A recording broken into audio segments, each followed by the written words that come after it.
토론회 사회를 맡은 김학용 의원실 김성순 선임비서관입니다. 오늘 토론회는 2050년 탄소 중립을 앞두고 국내 산업계의 친환경 운송수단 경쟁력 확보 방안을 모색하고자 개최되었으며 국토교통위원회 소속인 김학용, 김병욱 의원님, 농림축산식품해양수산위원회 소속인 정의용, 안우영 의원님께서 공동으로 주최해 주셨습니다. 참고로 오늘 토론회는 유튜브로 생중계되고 있습니다. 방송이 진행되는 만큼 이를 감안하시고 발언해 주실 것을 요청드립니다. 먼저 국민의례가 있겠습니다. 모두 자리에서 일어나 단상에 있는 태극기를 향해 주십시오. 국기에 대하여 경례!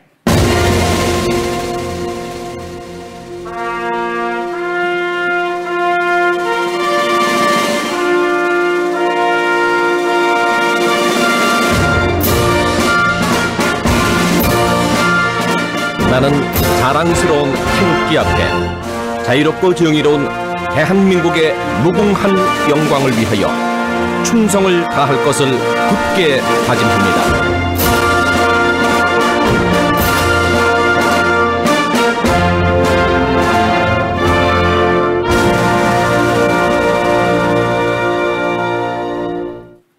바로 자리에 앉아주십시오. 이하의식은 생략하겠습니다.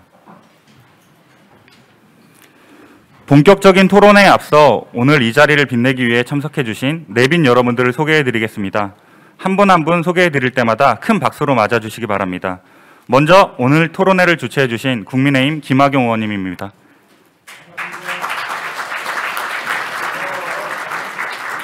더불어민주당 김병욱 의원님입니다.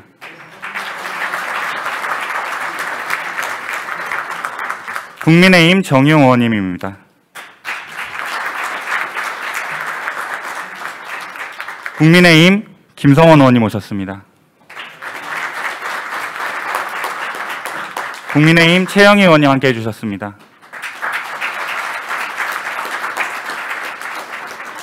다음은 토론회를 주관해 주신 로지스틱스 학회장 민웅순 교수님 오셨습니다. 민웅순 교수님께서는 오늘 토론회의 자장을 맡아주셨습니다. 해운협회 김영무 부회장님입니다.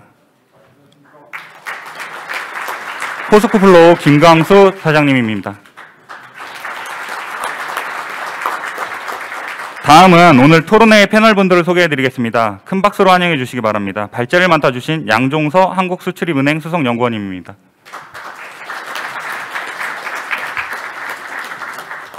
윤진환 국토교통부 종합교통정책관님께서 토론을 맡아주시기로 하셨는데 오늘 화물연대 파업으로 긴급 현장 점검을 가시는 바람에 김정희 교통정책 총괄 과장님께서 대참하셨습니다. 박동일 산업통상자원부 제조산업정책국장님이십니다. 정태성 해양수산부 해사안전국 국장님 오셨습니다. 김진구 국회 입법조사처 국토해양팀 입법조사관님 함께해 주셨습니다. 이 외에도 소개할 분이 많이 계시지만 시간 관계상 일일이 소개해드리지 못한 점 양해 바랍니다. 다음은 토론회를 위해 많은 준비를 해주신 김학용 의원님의 인사 말씀이 있겠습니다. 큰 박수로 환영해 주시기 바랍니다.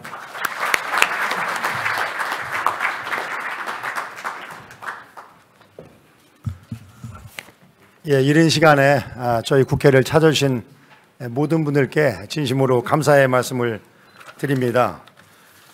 그리고 오늘 저와 함께 토론을 준비해 주신 김병욱 의원님, 또 부득이하게 이 자리에 못 오셨지만 안호영 의원님, 또 정의용 의원님, 그리고 한국 로지스틱스 학회, 해운협회, 그리고 포스코플로어 관계자 여러분께 감사의 말씀을 드립니다. 21대 국회 들어서 특히 눈에 많이 띄는 토론회를 보면은 주로 탄소 중립 그리고 ESG 경영 이야기가 많이 나옵니다. 우리가 과거에도 이런 얘기를 했습니다만 이제는 정말 발 앞에 뭔가 해야 될 그런 일들이 다가온 그런 느낌을 갖습니다. 다시 말씀드리면은 소위 화석연료에 기반한 그런 에너지원에서 이제 새롭게 지속 가능한 지구를 지키기 위한 그런 에너지원으로 전환되는 그런 계기에 와 있다고 생각이 됩니다.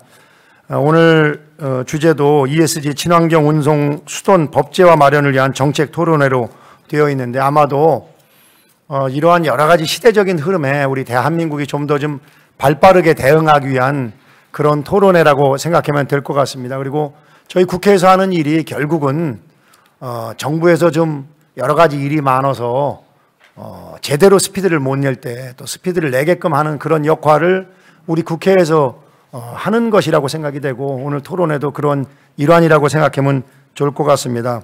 특히 해운업계가 지금 심각한 문제인 것 같습니다. 내년부터 국제 해사기구 환경 규제로 인해서 바다 위를 항해하는 선박들은 2030년까지는 2008년 대비해서 40%, 그리고 2050년까지는 50% 탄소 배출량을 감축을 해야 된다고 합니다.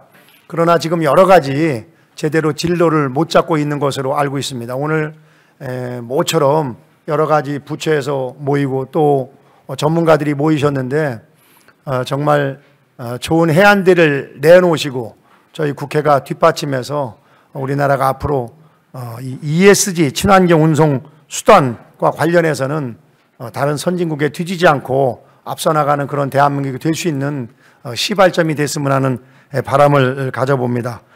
그리고 오늘 또 바쁘신 중에도 함께해 주신 우리 김성원 의원님 또 최영 의원님 진심으로 감사의 말씀을 드립니다. 오늘 끝나는 시간까지 유익하고 또 보람된 시간이 되기를 기원드리겠습니다. 감사합니다.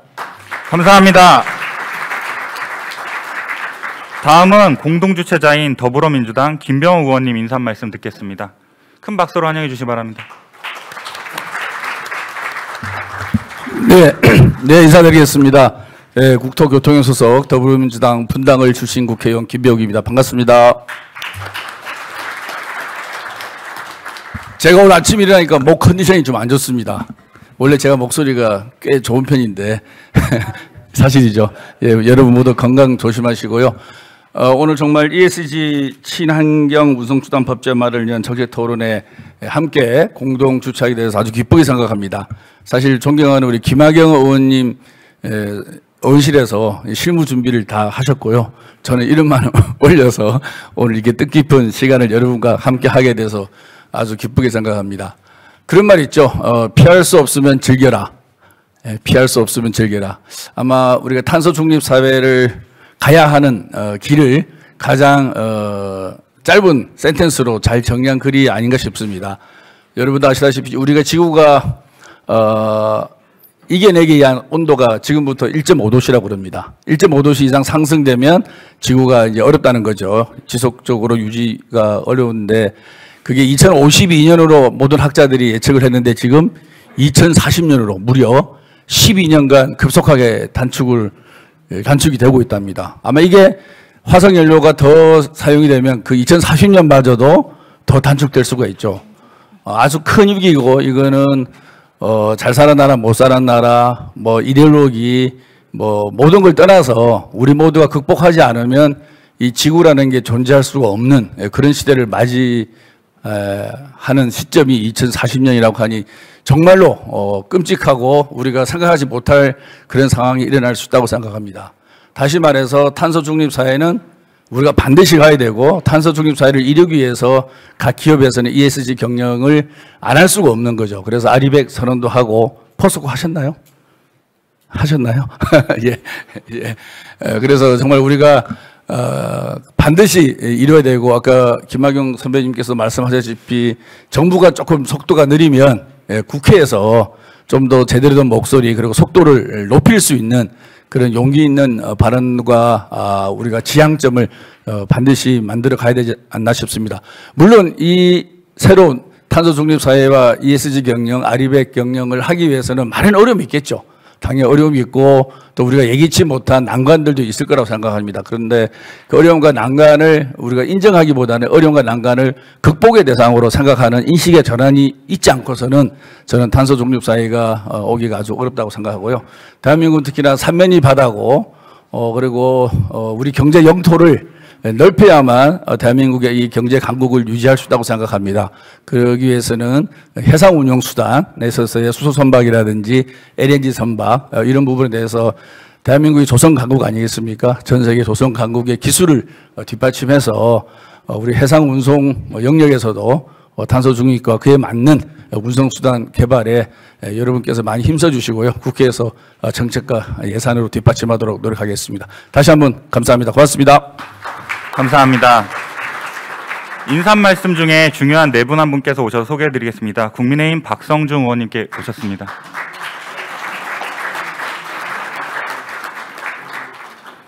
다음은 오늘 토론회 공동주최자이십니다. 국민의힘 정의용 의원님 모시겠습니다.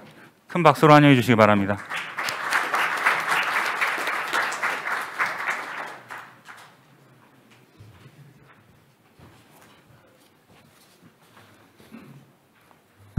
예, 방금 소개받은 국민의힘 경북 고령 성주 7곡 정의용 의원입니다. 인사드리겠습니다.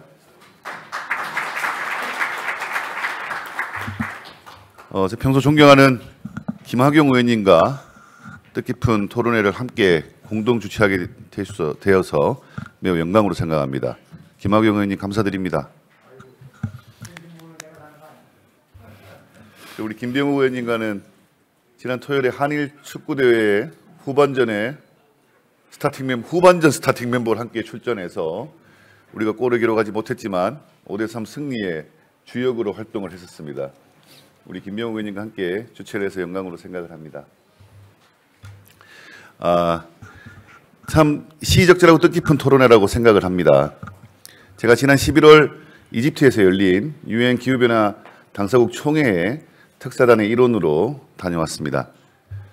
그 당시 이제 나경원 우리 대통령 특사와 존 케리 미국 특사 간에 녹색 해운 항로 목표를 같이 함께 선언했던 기억이 납니다.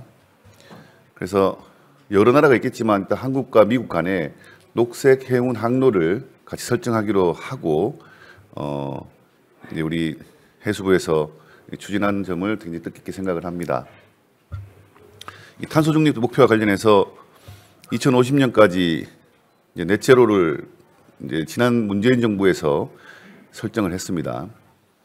그래서 윤석열 정부에서도 국제적으로 천명한 탄소 중립 선언을 변경하거나 수정하기에는 대한민국의 국제적 신인도 문제가 있기 때문에 그 약속을 지키기로 인수위 단계에서 결정을 했고 2050년 넷제로 탄소 중립을 위해서 지금 계획을 다시 수정해서 달성 가능한 현실 가능한 목표를 세우고 있습니다. 그래서 내년에 발표가 될 것으로 알고 있습니다. 그 탄소 중립으로 가는 분야 중에 여러 분야에서 다 노력을 해야 되겠습니다만은 특히 이 해운 항로는 국제적으로도 탄소 중립을 요구받고 있고 또 의무화되고 있고 그래서 지금부터 빨리 준비하지 않으면 향후에 국제사회에서의 경쟁에 굉장히 도태될 수 있다 이런 생각을 합니다. 그래서 앞서 김병우 의원님께서 말씀하신 것처럼 수소연료화 또 LNG 연료화 또 거기 덧붙여서 SMR 그 소형 원자력을 이용한 또 엔진까지 포함해서 여러 가지 녹색 해운 또 이렇게 친환경 선박을 만들 수 있도록 우리가 노력을 해야 된다고 생각을 합니다. 저는 아마 농해수위 국회의원이라서 이 토론회를 주최할 수 있었던 것 같습니다. 우리 해수부에서 탄소 제로를 달성하고 또 녹색 항로를 개척하고 또 친환경 선박을 만들어 나가는데 입법적으로 또 제도적으로 또 함께하고 뒷받침하도록 노력하도록 하겠습니다. 저도 오늘 오후 1시 반에 또 토론회를 또 기후변화 토론회를 합니다. 이 시대 화두가 기후변화 문제고 탄소 제로를 달성할 수 있느냐의 문제고 이어서 또 재난에 대한 문제 또 재난 복구에 대한 문제가 다 연결되어 있다고 생각합니다. 인류의 미래를 함께 걱정해 주시는 여러분들께 감사 인사를 드리고 오늘 뜻깊은 토론에 참석해 주신 존경하는 김성원 국민의힘 의원님과 우리 박성중 가방이 간사님이십니다. 그래서 또 과학기술 문제에 관심이 많으실 거고요. 또 최은희 의원님께 감사 인사를 드리겠습니다. 여러분 참석하신 모든 분들 오늘 토론에서 뜻깊은 성과를 이루시고 남은 한 해 마무리 잘 하시길 부탁드리겠습니다. 감사합니다. 감사합니다. 다음은 축사 말씀을 들어야 하는데요. 부득이한 사정으로 국토부 엄영수 2차관님 그리고 해양수산부 송상근 차관님께서 참석을 못하셔서 영상 축사를 보내주셨습니다. 영상 축사 함께 시청하도록 하겠습니다. 여러분 반갑습니다. 국토교통부 제2차관 엄영서입니다. 국토교통위원회 김학용 의원님, 김병욱 의원님, 농림축산식품해양수산위원회 안호영 의원님, 정희영 의원님, 오늘 뜻깊은 토론을 마련해 주셔서 감사의 말씀을 드립니다. 발표와 토론에 참여해 주실 민순홍 로지스틱스 학회장님과 국회 입법조사처, 해양수산부와 산업통상자원부, 한국수출입은행 관계자분들께도 깊은 감사의 말씀 드립니다. 여러분들이 잘 아시는 바와 같이 지금 전 세계는 2015년 파리 협정 체결 이후 온실가스 감축을 위해 모든 역량을 집중하고 있습니다. 국토교통부는 국민의 생활 공간과 이동을 담당하는 부처로서 우리나라 총 탄소 배출량의 21%를 책임지고 있습니다. 특히 수송 부분 탄소 배출량은 14%로 전력 산업에 이어 세 번째로 많습니다. 우리 부는 이를 감축하기 위해 다양한 노력을 기울이고 있습니다. 먼저 산업부, 환경부와 함께 전기 수소차 등 친환경차 확산을 위해 적극적으로 노력하고 있습니다. 충전 인프라를 지속적으로 확충하여 현재 38만 대 수준의 전기 수소차를 2030년에는 450만 대까지 늘려나가겠습니다. 특히 운수업계와 협력하여 탄소 배출이 많은 버스, 화물, 택시 등 사업용 차량을 친환경차로 적극 전환하겠습니다.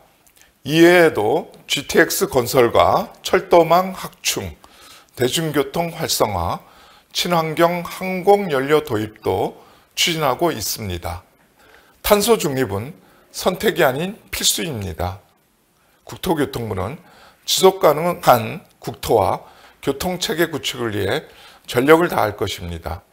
탄소 중립이 성공적으로 추진되려면 전문가 여러분의 지혜와 해안이 필요합니다. 오늘 토론회에서 제시된 의견들을 경청하여 정책의 밑거름으로 삼겠습니다. 다시 한번 오늘 토론회 개최를 축하드리며 참석해 주신 여러분의 건강과 행운을 기원합니다. 감사합니다. 다음은 해양수산부 송상근 차관님입니다. 반갑습니다. 해양수산부 차관 송상근입니다. 친환경 운송수단법 제화 국회 정책토론회 개최를 진심으로 축하드립니다. 모든 산업이 글로벌 기후위기에 대응하기 위하여 온실가스 규제 강화에 대응하고 있습니다. 화석연료 사료량이 많은 도로, 항공, 해운 등 운송 분야는 더 혁신적인 탄소 배출 감축을 요구받는 상황입니다. 국제사회의 책임 있는 일원으로서 탈탄소 산업 구조로의 개편과 친환경 기술 개발은 시대의 사명이자 새로운 국가 성장 동력을 창출할 수 있는 기회이기도 합니다. 우리나라는 선대 보류량 기준 세계 4위의 해운 강국이며 오랜 기간 글로벌 조선 산업을 이끌어온 조선 강국으로서 친환경 선박 산업을 선도할 최적의 역량을 갖추고 있습니다. 그런 의미에서 이번 토론회는 해운, 조선을 포함한 우리나라 물류 운송 분야가 친환경으로 나아가야 할 방향을 제시하는 뜻깊은 자리라고 생각합니다.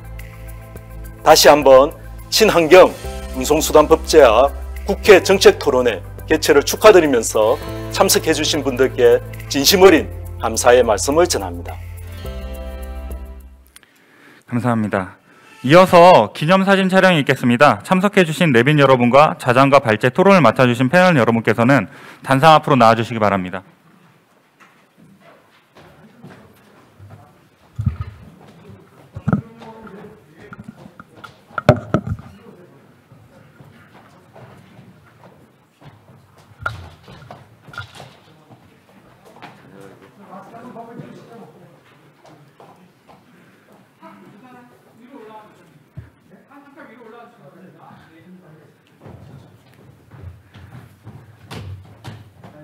예, 하나, 둘, 셋 하고 찍겠습니다. 준비되셨으면 하나, 둘, 셋.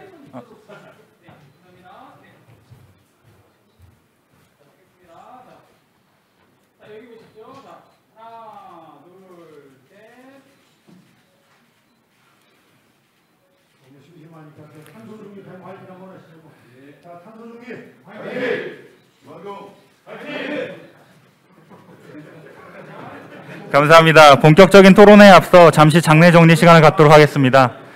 자장을 비롯한 토론회 패널 여러분께서는 단상의 자리로 나와주시기 바랍니다.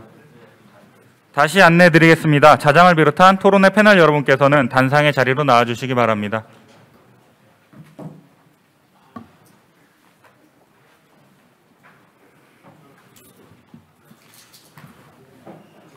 예.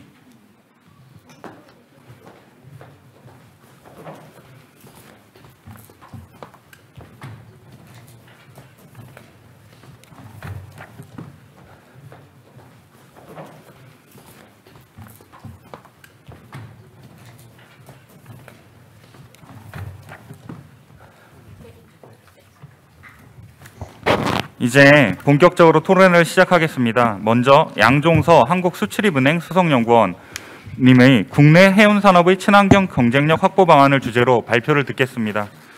양종서 수석연구원님께 큰 박수 부탁드리겠습니다.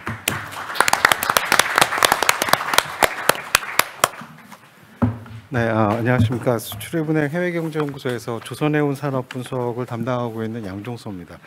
오늘은 그 해운산업의 친환경 경쟁력 확보 방안이라는 주제로 이제 주제 발표를 마련했는데요.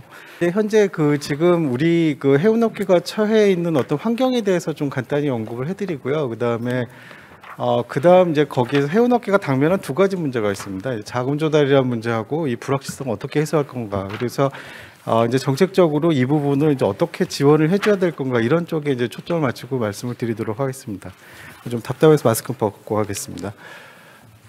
우선 이제 그 지금 화면에서 보시는 바와 같이 뭐 아까 이제 축사에도 여러 번 언급이 됐었습니다만 그 지금 이제 현재 그 전 세계적으로 선박의 그 탄소 중립을 요구를 받고 있는 상황이고요. 그래서 이제 아까 이제 축사에도 나온 바와 같이 이제 그 IMO는 이제 그 초기 전략으로서 2050년까지 탄소 배출을 2008년 대비 50% 저감할 것을 목표로 세우고 있습니다. 그래서 그 구체적인 달성 방안으로 각 선박당 배출하는 그 탄소의 인텐시티라는 게 있는데요. 탄소 집약도를 2030년에는 40% 각 선박당 그리고 2050년까지는 70%까지 저감해야 되는 이런 굉장히 이 중대한 이 당면 그 과제를 안고 있습니다. 다음 페이지 넘겨주시죠. 그래서 현재 보시면 이제 그 이런 그 목표에 맞춰서 지금 이제 IMO를 비롯해서 EU도 독자적인 규제를 하고 있고 그래서 이제 여러 가지 규제가 시행될 예정으로 있습니다. 이미 시행된 것도 있고요. 그래서 내년부터 이제 중요하게 들어가는 것은 이제 저 위쪽에 보시면 그 IMO CII라는 제도는 일단 그 탄소 배출량을 매년 이렇게 그 실적치를 측정해서 등급을 매겨서 아예 D 등급을 맞은 그 선박들은 결국 다니지 못하게 하는 이런 그 굉장히 강경한 조치까지 들어가게 되고요. 또 내년부터 이제 들어가고 있는 이제 EEXI라는 그 조치는 이게 이제 그 매년 이렇게 그 정해진 이게 물론 이제 뭐 어떤 단계마다 이 기준치가 올라갑니다만 정해진 그 탄소 집약 그 탄소 배출량을 그러니까 단위 화물을 나르는데 필요한 탄소 배출량을 맞추지 못하는 선박들에 대해서는 속도를 낮추거나 선박을 개조하거나 연료를 바꾸거나 이런 조치들을 강요를 하고 있습니다. 그래서 대부분의 선박이 현재 한 85% 정도의 전 세계 선박이 저 규제를 충족하지 못하는 걸로 여러 연구 결과가 나타나고 있는데요. 그래서 이제 대부분의 선박이 순차적으로 자기의 정기 검사일이 돌아오는 그 시점에 맞춰서 속도를 낮추는 이런 그 장치들을 부착하고 운항에 임할 것으로 보입니다. 근데 이제 심각한 경우에는 뭐 한 50-60%까지 지금 속도를 낮춰야 하는 선박들도 있습니다. 노후선들도. 그래서 그런 경우에는 뭐 거의 영업이 불가능하기 때문에 그 이제 이런 교체 수요들이 많이 발생하지 않을까 이렇게 보고 있고요. 그리고 이제 EU도 이제 아마 발표는 23년으로 했는데 24년부터 이 탄소 배출권 거래제에 들어갈 걸로 보입니다. 그러니까 유럽의 항만에 기항하는 모든 선박들은 탄소 배출권을 사서 들어가야 된다는 뜻이고요. 그리고 이제 앞으로 뭐 중기적인 조치로 여러 가지 조치들이 나올 거라고 예상하고 있습니다. 결국 이제 이런 그 조치들이 요구하는 바는 사실은 그 메시지는 굉장히 간단 명료합니다. 뭐냐면 더 이상 노후선으로 탄소 내지는 그 온실가스를 배출하지 말고 가급적이면 그 탄소 배출을 덜하는 최신형 선박 그리고 궁극적으로는 탄소를 배출하지 않는 무탄소 선박으로 바꿀 것을 요구하고 있는 겁니다. 다음 페이지. 우리 해운업계는 사실 우리 해운업계뿐만 아니라 전 세계 해운업계는 사실상 굉장한 위기에 당면해 있습니다. 그래서 우리 해운업계의 어떤 그 대응 현황을 좀 살펴보겠는데요. 우선 이제 그 표를 보시면 이게 2019년 통계이긴 합니다만 거기에 이제 그 주요 해운 국가들의 이제 그 지배선대의 그 선봉량과 그리고 이제 그 선령을 표시를 해놨습니다. 보시면 우리나라가 미국 다음으로 두 번째로 선령이 높습니다. 그러니까 굉장히 노후화된 선박이 많다는 뜻이죠. 그러니까 이런 지금 탄소 중립 국면에서는 가장 불리한 측면에 있습니다. 그런데 이 보시면 미국 같은 경우에는 지금 선령이 가장 높은 걸로 나타나 있지만 미국은 사실상 외항 해운을 거의 하지 않는 나라이기 때문에 내항에서만 움직이는 나라이기 때문에 주요 경쟁국은 아닙니다. 그러니까 다시 말씀드리면 주요 경쟁국들 중에 가장 선령이 높다는 뜻입니다. 그래서 이제 여기에는 분명한 이제 그 대응들이 필요한데요. 지금 보시면은 그 아래쪽에 그래프를 보시면 그런데 우리나라가 그럼 지금 신조선을 어느 정도 이렇게 확보를 하려고 노력을 하고 있냐 하면 지금 이제 위에 표에서는 한 7위 정도로 나타나 있는데 아래 표에서는 이게 제가 포인터가 없어서 가리지를 못하겠는데 파란색 실선으로 나타난 네 번째쯤에 그 표시가 돼 있습니다. 그러니까 우리나라 해운사들도 지금 굉장히 이제 적극적으로 신조선에 임하기 시작했다는 뜻이고요.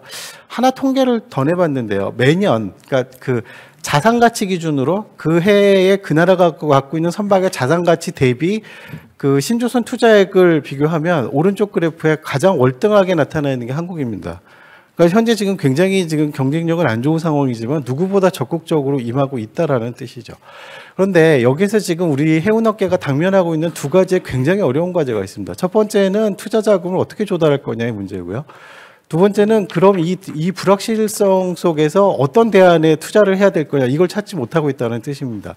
사실은 두 가지 문제는 거의 모든 그 나라의 해운업계가 안고 있는 문제긴 한데요.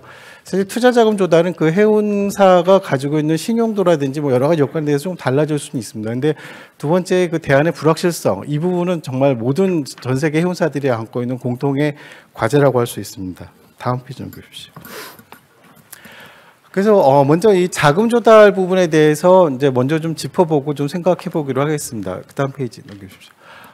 지금 근데 현재 그 사실은 전 세계 해운사들이 뭐 지난 그 코로나 시국에서 그 뭐 컨테이너선 같은 업계들은 굉장히 돈을 많이 벌었거든요. 그러니까 뭐 어떤 물류 정책 때문에 운임이 급상승해서 이 돈을 많이 번 케이스들이 있지만 사실 그 나머지 업계들 같은 경우는 이미 10년 이상 해운업 불황이 그 축적돼 온 데다가 이제 뭐 이 많은 그 선박들을 한꺼번에 교체할 수 있는 자금들을 마련할 수가 없는 상황입니다. 이럴 때는 이제 선박금융이 어떤 역할을 해줘야 되는데 전 세계 선박금융의 그 제공액을 보면 사실 지금 늘어나는 징후가 전혀 없습니다. 오히려 계속 위축되고 있는 거죠. 현재 지금 저 그래프에 보시면 이제 저게 전 세계 그 주요 그 선박금융 은행들이 그 해운업계에 제공하는 이제 신디케이트 론의 통계인데요.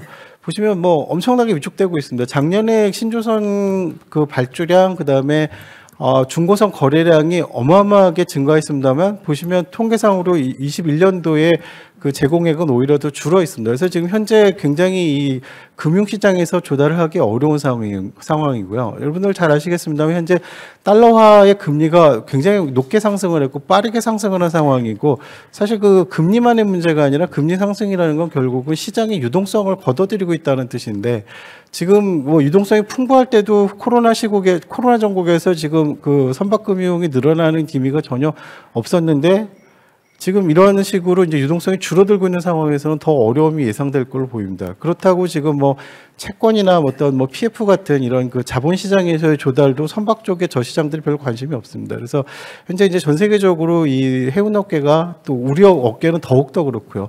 지금 이 자금 조달에 금융시장에서의 자금 조달에 굉장히 어려움을 겪고 있습니다. 다음 페이지 넘겨주시죠.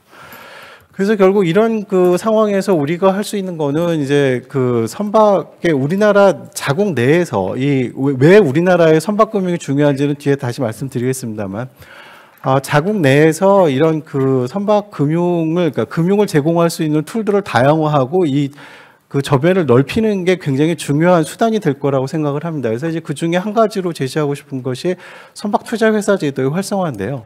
이 선박투자회사법은 2002년에 우리가 IMF 때 그 부채 비율을 맞추느라고 해운사들이 억지로 팔 수밖에 없었던, 그래서 잃어버릴 수밖에 없었던 선대를, 국가 선대를 보완하기 위해서 만들어진 제도고, 이게 이제 그 개인한테 대한 세제 혜택이 주어지면서 상당히 그 인기를 끌었던 제도였습니다. 그래서 이게 우리나라 선대 확충에 그 당시 2000년대 초반 선대 확충에 상당한 역할을 한 걸로 평가가 되고 있고요. 그런데 다만 이게 이제 순차적으로 그 세제 혜택이라든지 이런 것들이 이제 일몰 제도로 넘어가면서 현재는 지금 세제 혜택이 아예 없어진 상황이고요. 그리고 사실은 이 제도가 어떤 그 투자 제도인데, 이게 이제 2008년에 금융위기 나면서 사실 굉장히 많은 손실을 기록하면서 이 그 투자자들이 많은 손실을 본 이후에는 거의 지금 제도 자체가 유명무실해져 있습니다. 근데 현재 지금 상황이 상당히 우리나라의 그 노후화된 선박들을 많이 그 바꿔야 되는 거예요. 그래서 선박들을 새로 도입하고 해운업의 어떤 경쟁력을 강화해야 되는 상황이라고 본다면, 2002년에 우리가 IMF 때문에 잃어버렸던 그 선박을 보완해야 되는 그런 어떤 상황하고 굉장히 일치하는 수요를 가지고 있다고 볼 수가 있습니다. 그래서 이제 저희와 또 해운업계에서도 공통적으로 이제 이런 말씀을 하신 분들이 많이 있는데요. 공통적으로 지금 이런 그 어떤 세제 혜택 제도라든지 이런 것들을 좀 부활시켜 주면서 이런 툴들을 더 활성화시킬 수 있는 방안이 마련됐으면 하는 게 하나의 바람입니다. 다음 장 넘겨주십시오. 또 하나는 지금 이제 그 해양진흥공사를 중심으로 해서 이제 조세리스 제도를 도입하기 위해서 굉장히 이제 애를 쓰고 있는데, 여기 이제 해운업계에 모이신 분들은 굉장히 뭐 익숙한 제도고 뭐 잘 아시는 제도이겠습니다만, 혹시 이제 여기에 이렇게 익숙치 않으신 분들을 위해서 조금 설명을 드리면은요, 이거는 사실은 이제 근본 개념을 보자면 그 나라 정부가 그러니까 세수를 포기하면서 이걸 해운업계에 양보를 하고 해운업계가 그 돈으로 이 선박 도입 대금을 갚는 그런 제도라고 보시면 됩니다. 그래서 이제 뭐냐면 그 조세리스라는 거는 이게 선박이 보통 25년에서 30년을 쓰고 있습니다만, 선박의 그 수명 연한을 한 5년 뭐 이런 식으로 짧게 잡아서 감가상각을 가속화합니다. 그래서 사실은 현금으로는 우리가 충분히 수익을 냈는데, 마치 적자를 낸 것처럼 장부상으로 기재를 하고 그 남는 현금을 투자자들한테 반환하고 금융기관에 반환하는 이런 제도입니다. 근데 이 부분은 지금 우리나라의 그 뭐 프랑스나 이제 일본 뭐 여러 나라에 뭐 영국도 있고요. 여러 나라의 해운 강국들이 도입이 돼 있는 제도인데요. 우리나라에서도 이걸 도입하기 위해서 뭐 여러분들이 힘을 쓰고 있습니다만, 지금 그 기획재정부나 정부 쪽에서의 어떤 그 반응은 그렇게 호의적이지 않은 것 같습니다. 이번에 그 예비 타당성을 결국 통과하지 못했고, 다시 이 제도를 수정 보완하기 위해서 한 1, 2년의 시간이 더 걸리고, 그 결과도 그때 봐야 알 것 같습니다. 그래서 이제 저희는 사실 정부 쪽에 이런 그 세수를 과감하게 좀 양보를 해 주십사 하는 거를 이제 요구를 하고 있는 겁니다. 그래서 이 부분에 대해서도 좀 국회 차원에서 진지한 어떤 그 고려가 있었으면 하는 게 바람입니다. 다음 장 넘겨주십시오. 또 하나의 그 사례, 저희가 이제 요구하고 싶은 어떤 하나의 제도로는, 이게 이제 공공 부문의 선주 사업을 확대하기 위해서 이제 이걸 그 시행할 수 있는 기관들의 어떤 그 자본금 확충이라든지 이런 여건을 좀 조성해 주실 수 있었으면 하는 겁니다. 그래서 현재 사실은 이제 그 뒤에 말씀드리겠습니다만, 그 해운사들이 선박을 도입하는데 굉장히 어려움을 겪고 있습니다. 그 돈이 있어도 이거 어떤 선박에 투자를 해야 될지 모릅니다. 연료를 LNG로 해야 되나, 아니면 좀 기다렸다가 뭐 암모니아로 해야 되나, 아니면 남들처럼 메탄올로 해야 되나, 이것도 지금 결정하기가 어려운 상황인데요. 그래서 이제 사실 돈도 없고요. 그래서 지금 굉장히 도입하기 어려운 시점이지만, 내년부터 말씀드린 대로 이 노후선들은 그 심사를 받아서 등급을 매겨서 거기에 대한 페널티를 받아야 되고요. 그 다음에 속도를 제속도로 다니지 못하는 이런 굉장히 절박한 상황에 처해 있습니다. 그래서 이제 이거는 그 힘이 있고 좀 능력이 있는 공공 부분에서 이 부분을 선박을 그 신조선으로 도입을 해서 최신형 선박들을 국내 선사들한테 이렇게 그 용대선해 주는 이런 제도를 활성화하자는 취지로 말씀을 드린 거고요. 뭐 이 부분에 대해서는 이제 계속해서 뭐 다른 기관들도 여러 가지 논의가 있을 걸로 생각이 됩니다. 그다음 페이지 넘겨주십시오. 그래서 여기까지가 이제 그 선사들의 그 자금 조달의 어려움을 조금 그 해소하고 지원해 주자는 취지의 말씀이었고요. 말씀을 드렸고요. 그 다음으로 이제 두 번째 어려운 부분은 이 현재 대안의 불확실성입니다. 근데 지금 이제 그 선사들이 아까 말씀드린 대로 전 세계 선사들이 공통적으로 겪고 있긴 합니다만, 뭐 머스크 같은 세계 1위의 큰 선사들은 자기 나름의 솔루션들을 찾아가고 있습니다. 그런데 우리나라 선사들은 대부분 그렇지 못합니다. 선사들이 그래 내가 노후선을 가진 게 너무 많아서 이제 바꿔야겠다라고 결심을 해서 어떻게 자금 조달을 하더라도 어떤 연료를 선택해야 될지 모릅니다. 현재는 지금 LNG가 대세로 나와 있지만 LNG에서는 그 메탄 슬립이라는 게 덜 탄 그 LNG 그 메탄으로 구성된 천연가스가 이게 공기 중으로 나오면서 일으키는 온실 효과는 이산화탄소의 28배 정도로 평가가 되고 있습니다. 그래서 이제 그런 것들을 고려하면은 그 LNG를 썼을 경우에 이산화탄소 자체만으로 보면 한 40% 정도 저감이 되는데요. 지금 온실 효과, 이제 메탄에 의한 온실 효과까지 고려하면 대개 한 20에서 25% 정도로 평가되고 있습니다. 그러면 사실은 2030년에 40%를 저감해야 되는 목표에도 충족하지 못하는 거죠. 그리고 이제 그 메탄올이라는 게 이제 그 탄소를 포집해서 새로 수소하고 그 결합을 하는 과정에서 합성을 해야 되기 때문에 이제 재순환이 이루어지면서 좀 인정을 받을 걸로 보고 있는데 뭐 이 부분이라든지 암모니아도 지금 이제 엔진이 내년 후년쯤에 개발이 완료될 거라고 보고 있고요. 근데 뭐 이런 그 대안들도 굉장히 불확실성이 높습니다. 메탄올은 현재 지금 뭐 잘 아시는 바가 누가 대줄 만한 업체들이 별로 없습니다. 암모니아도 현재 농업용으로는 전 세계 교육이 이루어지고 있지만 이게 선박용 연료로 쓰였을 경우에 과연 이게 투자가 될지, 그리고 저기 모든 연료들이 필요로 하는 게 바로 그 수소인데요. 지금 이제 EU나 뭐 이제 IMO에서도 조만간 그 개념을 도입할 걸로 보입니다만 이제 웰투웨이크라고 해서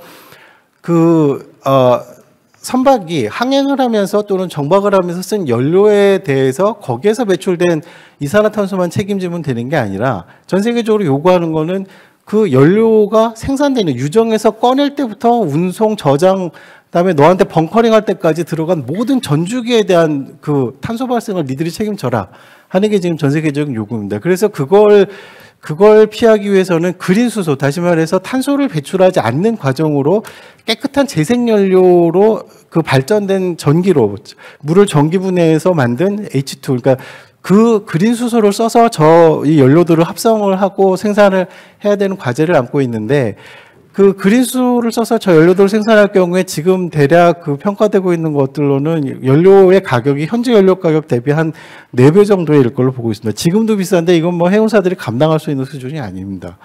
그리고 이제 장기적으로 이제 수소가 무탄소 연료로서 선박뿐만 아니라 모든 교통수단의 연료로 쓰일 거라고 보고 있지만 불확실성이 굉장히 큽니다. 여기는 지금 선박에서 과연 연료전지가 적용이 될 수 있을지, 뭐 이런 부분들에 대해서 수소를 과연 운송을 할 수 있을지, 수소를 운송하는데 한 7배 정도 큰 탱커가 필요합니다. 석유 대비. 그래서 이런 그 효율들을 맞출 수 있을지에 대해서 지금 다들 모든 연료들이 불확실성을 다 가지고 있습니다. 그래서 지금 이게 지금 이제 해운업계, 조선업계 모두 어려운 문제가 되고 있고요. 다음 페이지 좀 보십시오. 그래서 이제 해운업계의 고민은 당연히 이제 그런 것들이 있습니다. 과연 그러면 어떤 연료를 선택을 해야 되나? 그리고 그러면 내가 이 연료를 뭐 메탄올이나 암모니아를 선택했을 때 이거 공급받을 수는 있나? 공급을 받는다고 해도 이게 진짜 우리가 그 장사할 수 있는 정도의 수준의 그 가격이 될 수 있는 건가? 그럼 경쟁사들은 나보다 더 똑똑해서 나보다 더 그 좋은 연료 대안을 선택하면 우린 망하는 건데, 이거 25년 내지 30년을 써야 되는 선박을 그 거액을 들여서 도입했는데 경쟁이 처지면 어떡하나, 이제 이런 고민에 빠지는 거죠. 그래서 지금 해운업계가 그 해운업계 분들하고 인터뷰를 해보면 일단 나도 모르겠다. 뭐 어차피 내 옆집도 보니까 별 준비 못 하고 있고 그냥 일단 기다려보자. 근데 아마 우리 생각에는 조선업계가 뭔가 제품을 내놓겠지. 그럼 그때 가서 그거 사면 돼. 이런 식의 반응이 굉장히 많습니다. 그런데 조선업계는 또 반대로 생각을 하고 있습니다. 조선업계 역시 보면 이 불확실한 모든 대안에 다 투자를 하고 있습니다. 조선업계 지금 굉장히 그 적자가 굉장히 오랫동안 지속이 되고 있고 조선업계 돈이 없습니다. 근데 그 돈이 없음에도 불구하고 이 모든 대안에 지금 다 투자를 해야 되는 상황이고요. 이거 기껏 투자했는데 이거 경쟁력 안 좋다고 해운사들이 안 사가면 어떡하지? 이제 이런 고민을 지금 조선업계는 벌벌 떨고 있는 거고. 조선업계 결론은 뭐냐?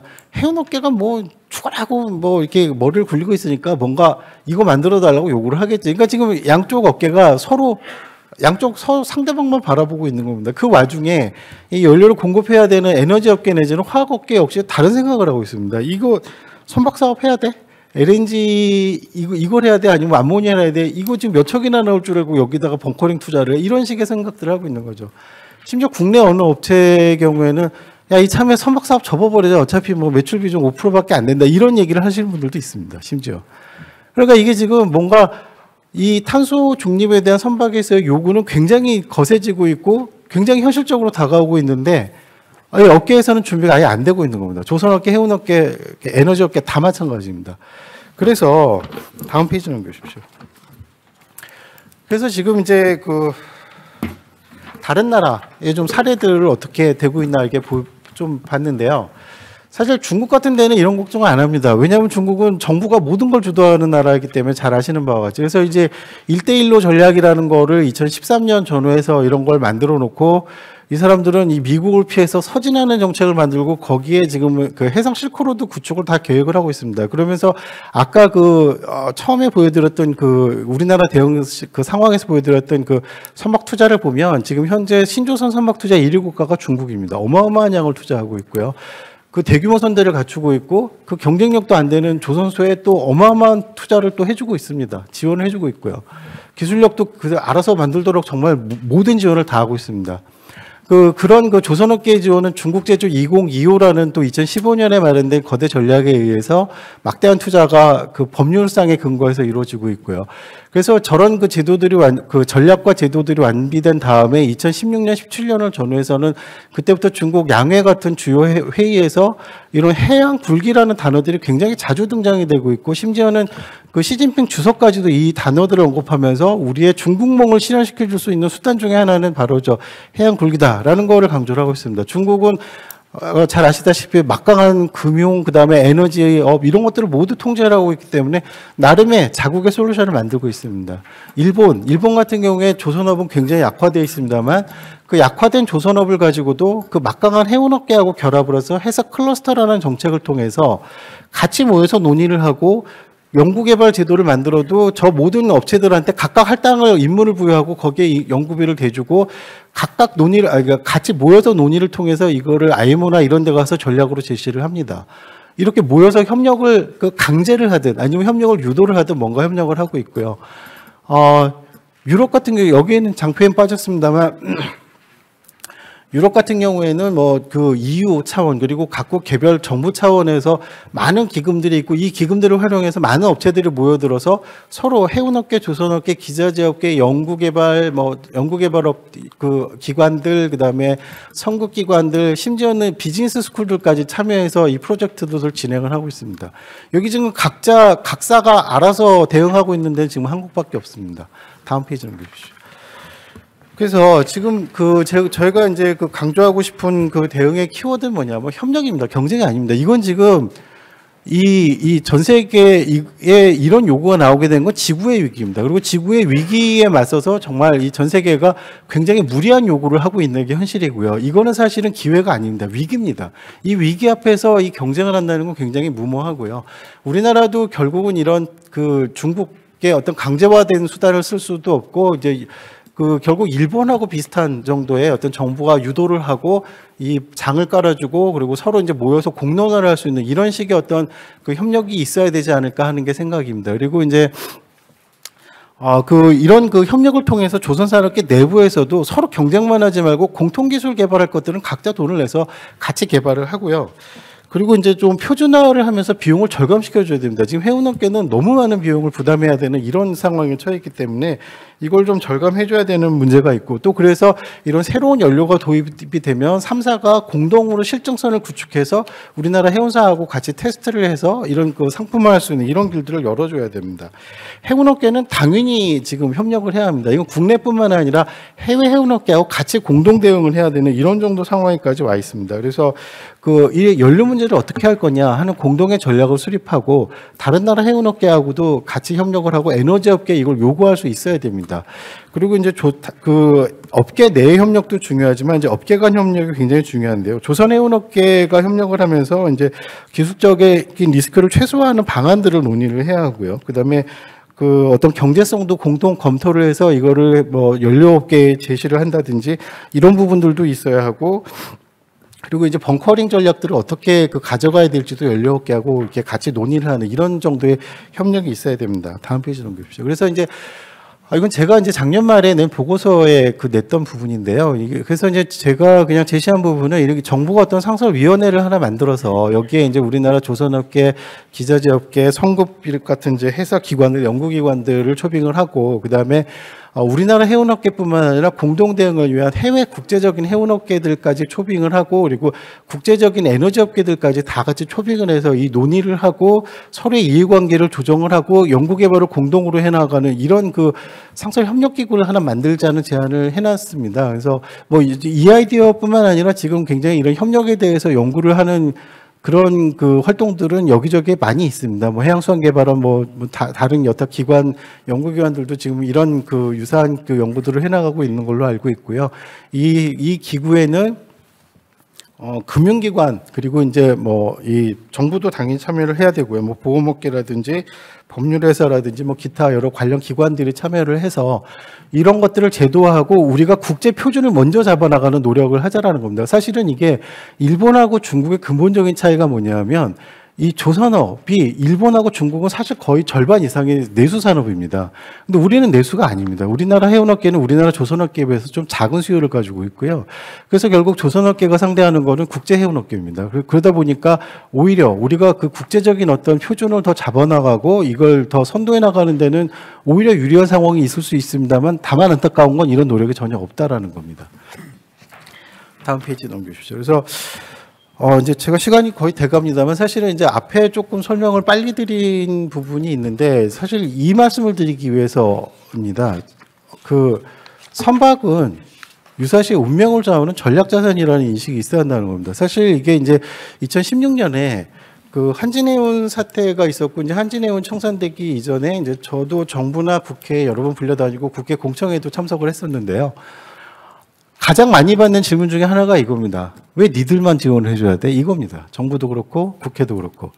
좀 다른 사람 다 어려운데 왜 니네만 그렇게 징징거려? 뭐 이런 질문들이 굉장히 많이 나왔다는 겁니다. 근데 사실은 이런 질문이 나오는 그 어떤 근본적인 그 이유가 뭐냐면 사실 우리나라 그 정치권 그리고 정부의 그 고위 관료분들 이런 분들 사이에서 이 선박이 굉장히 그 중요한 국가 전략 자산이라는 그런 인식 자체가 없거나 아니면 부족하거나 이렇기 때문에 그렇다는 겁니다. 그래서 사실은 유럽이나 이런 나라들에서 이런 질문이 나오기가 어렵습니다. 그 사람들의 인식 자체가 다르거든요.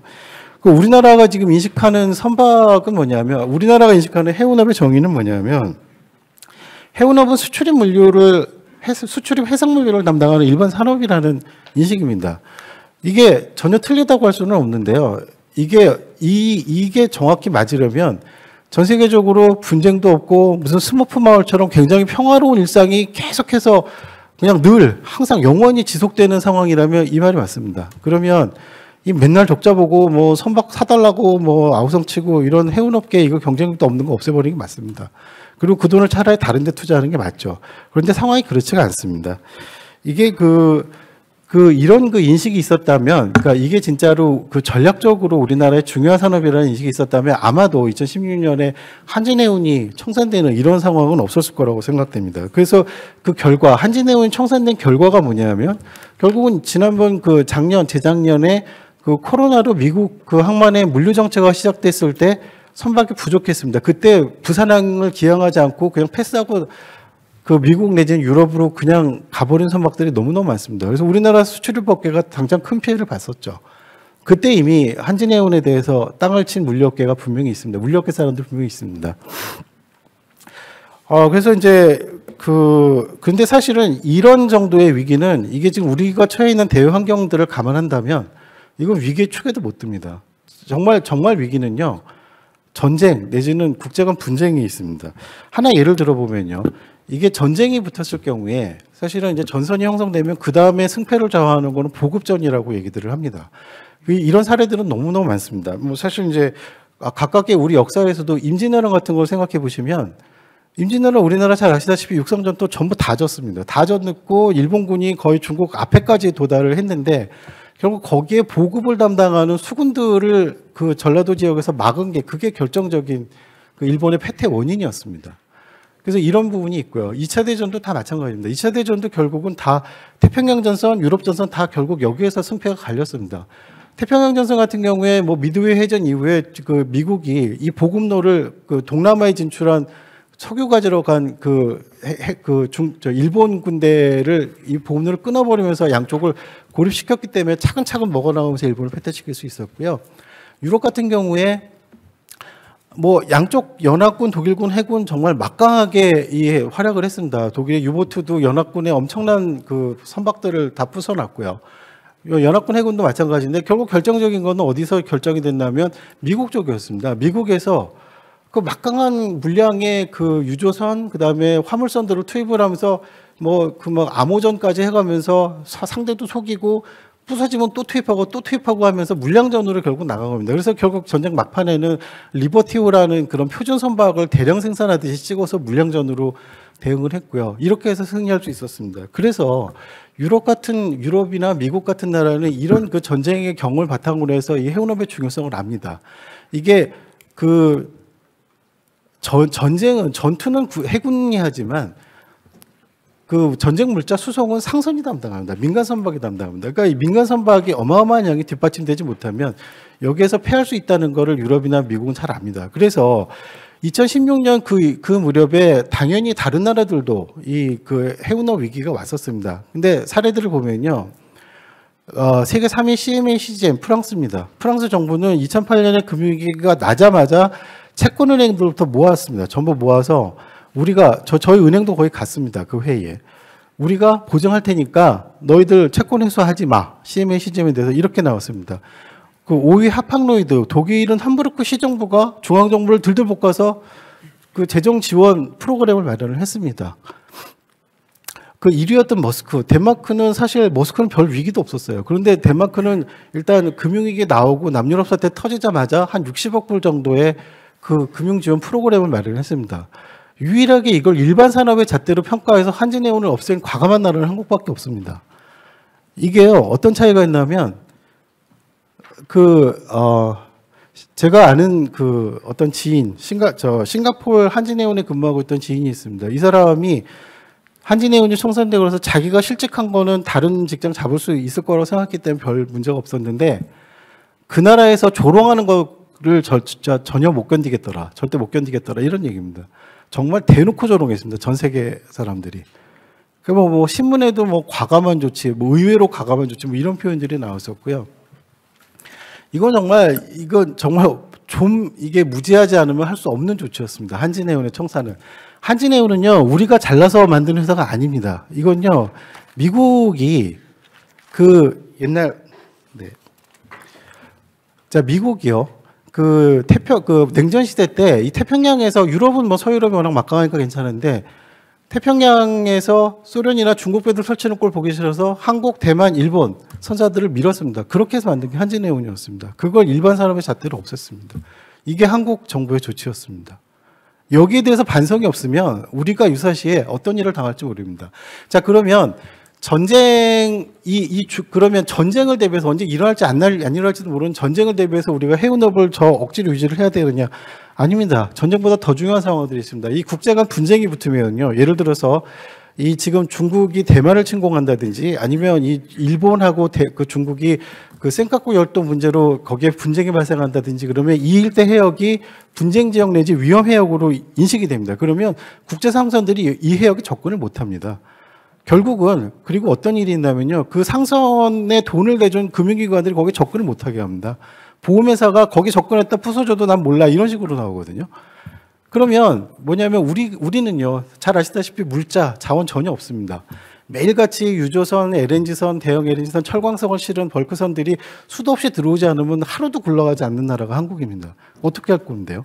그때는 우리나라 국적선사들이 가지고 우리나라 금융기관들이 돈을 대준 선박들이 있어야 우리가 살 수가 있습니다. 이건 정말 나중에 목숨이 왔다 갔다 하는 문제입니다. 이걸 이런 산업을 일반 해운 산업의, 일반 산업의, 물류 산업의 틀로 잣대를 규정하면 안 되는 겁니다.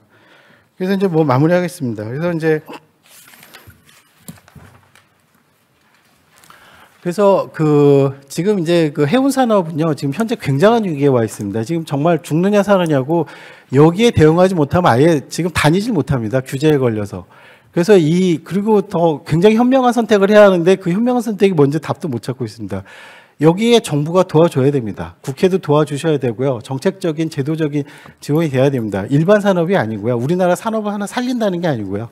우리나라 국가 안보 차원에서의 플러스 알파에 대한 인식이 반드시 있어야 됩니다. 그래서 그 해운 산업은 이 어떤 국가 안보에 그 관련된 제2의 해군이라는 인식으로 제도를 마련해 주시고 그 정책적 지원을 마련해 주실 것을 요청드린 바입니다. 제가 감히 이 국가 이 정부 산하기관 소속으로서 굉장히 불쾌한 어투까지 좀 동원하면서 그 격하게 말씀드린 좀 일단 죄송하다는 말씀드리고요. 근데 그런 정도로 지금 상황이 절박합니다. 이 부분에 대해서 이 정치권 그리고 이 국회 정부가 인식을 하고 제도적인 지원을 마련해 주실 것을 요청드립니다. 감사합니다.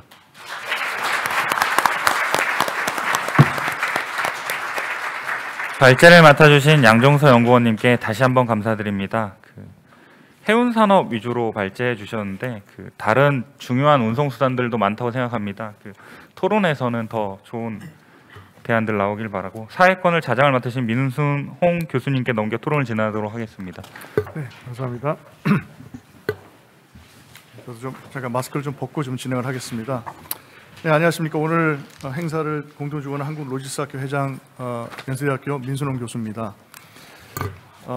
앞으로 대한민국 수출 산업과 물류산업 국가 경쟁력 강화의 출발점이 되는 오늘 이 정책 토론회에서 제가 좌장을 맡게 돼서 아주 영광으로 생각합니다.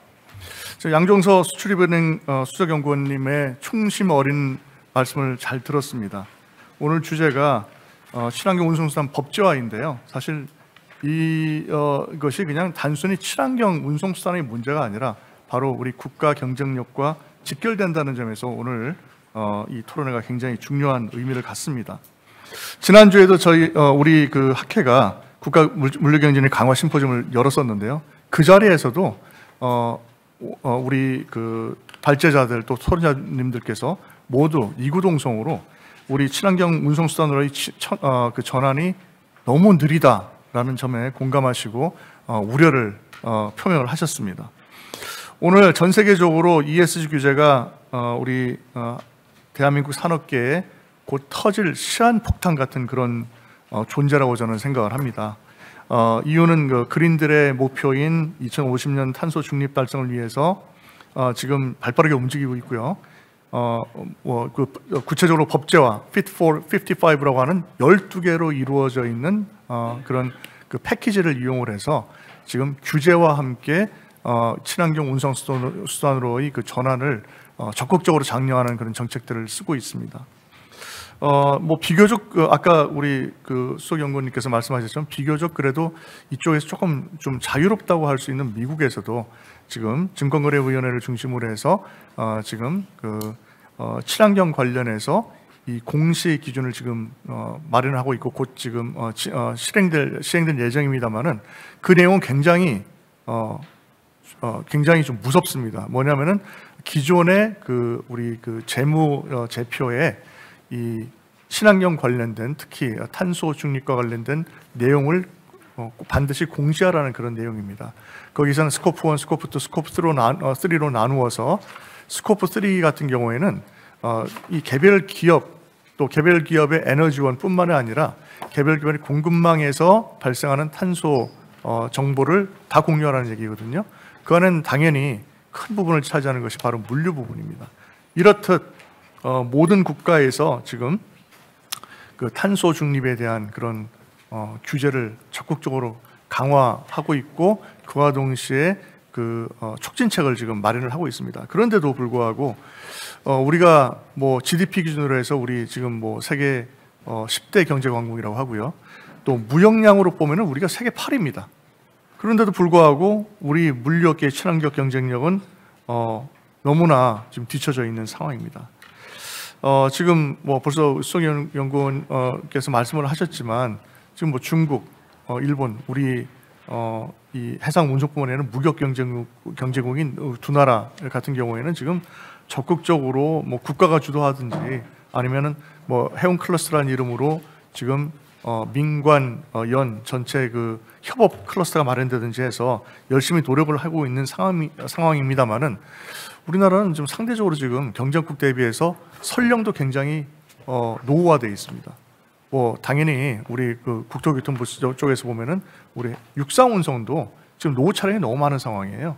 이런 상황임에도 불구하고 아직도 뭐 기존의 우리 산업 정책이었던 패스트 팔로워 그런 그 전략을 지금 구사하려고 다른 쪽에서 어떻게 하고 있나 이렇게 좀 기다리고 있는 상황인 것 같습니다. 그래서 오늘 정책 토론회가 이제는 더 이상 우리가 지금 이렇게 급박한 시한폭탄처럼 언제 터질지도 모르는 이 문제에 대해서 기다려보자라는 그런 방관자의 자세에서 벗어나서 우리가 혁신적으로 지금 앞서 나가자. 그래서 지금 이 위기를 기회로 삼자라는 그런 어떤 그 방안을 마련할 수 있는 그런 단초가 되는 그런 법제화, 법안 마련을 할 수 있는 그런 출발점이 될 수 있기를 제가 기대를 합니다.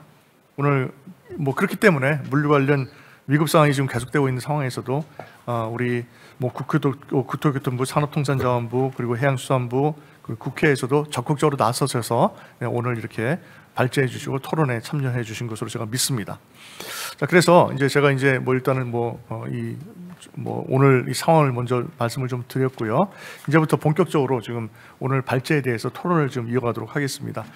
시간이 많지 않기 때문에 각 그 토론자별로 제가 6분 정도로 제가 시간을 좀 제한을 해도 되겠죠?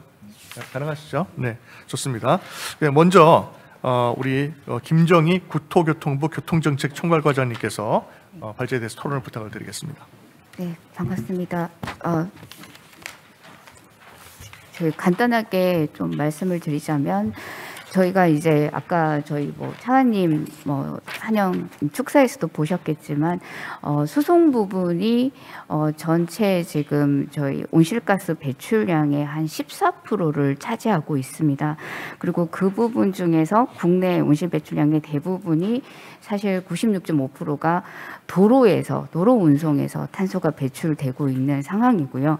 그래서 저희 이제 정부 차원에서는 작년에 이 2030년까지 국가 온실가스 감축을 40% 줄이겠다. 그 중에 수송 부분은 37.8%를 감축하겠다고 발표를 한 바 있습니다. 그래서 그 목표를 발표를 하고 어떻게 그걸 줄여 나갈 것인가에 대한 이제 기본 계획을 수립하는 작업이 범정부적으로 지금 이루어지고 있습니다.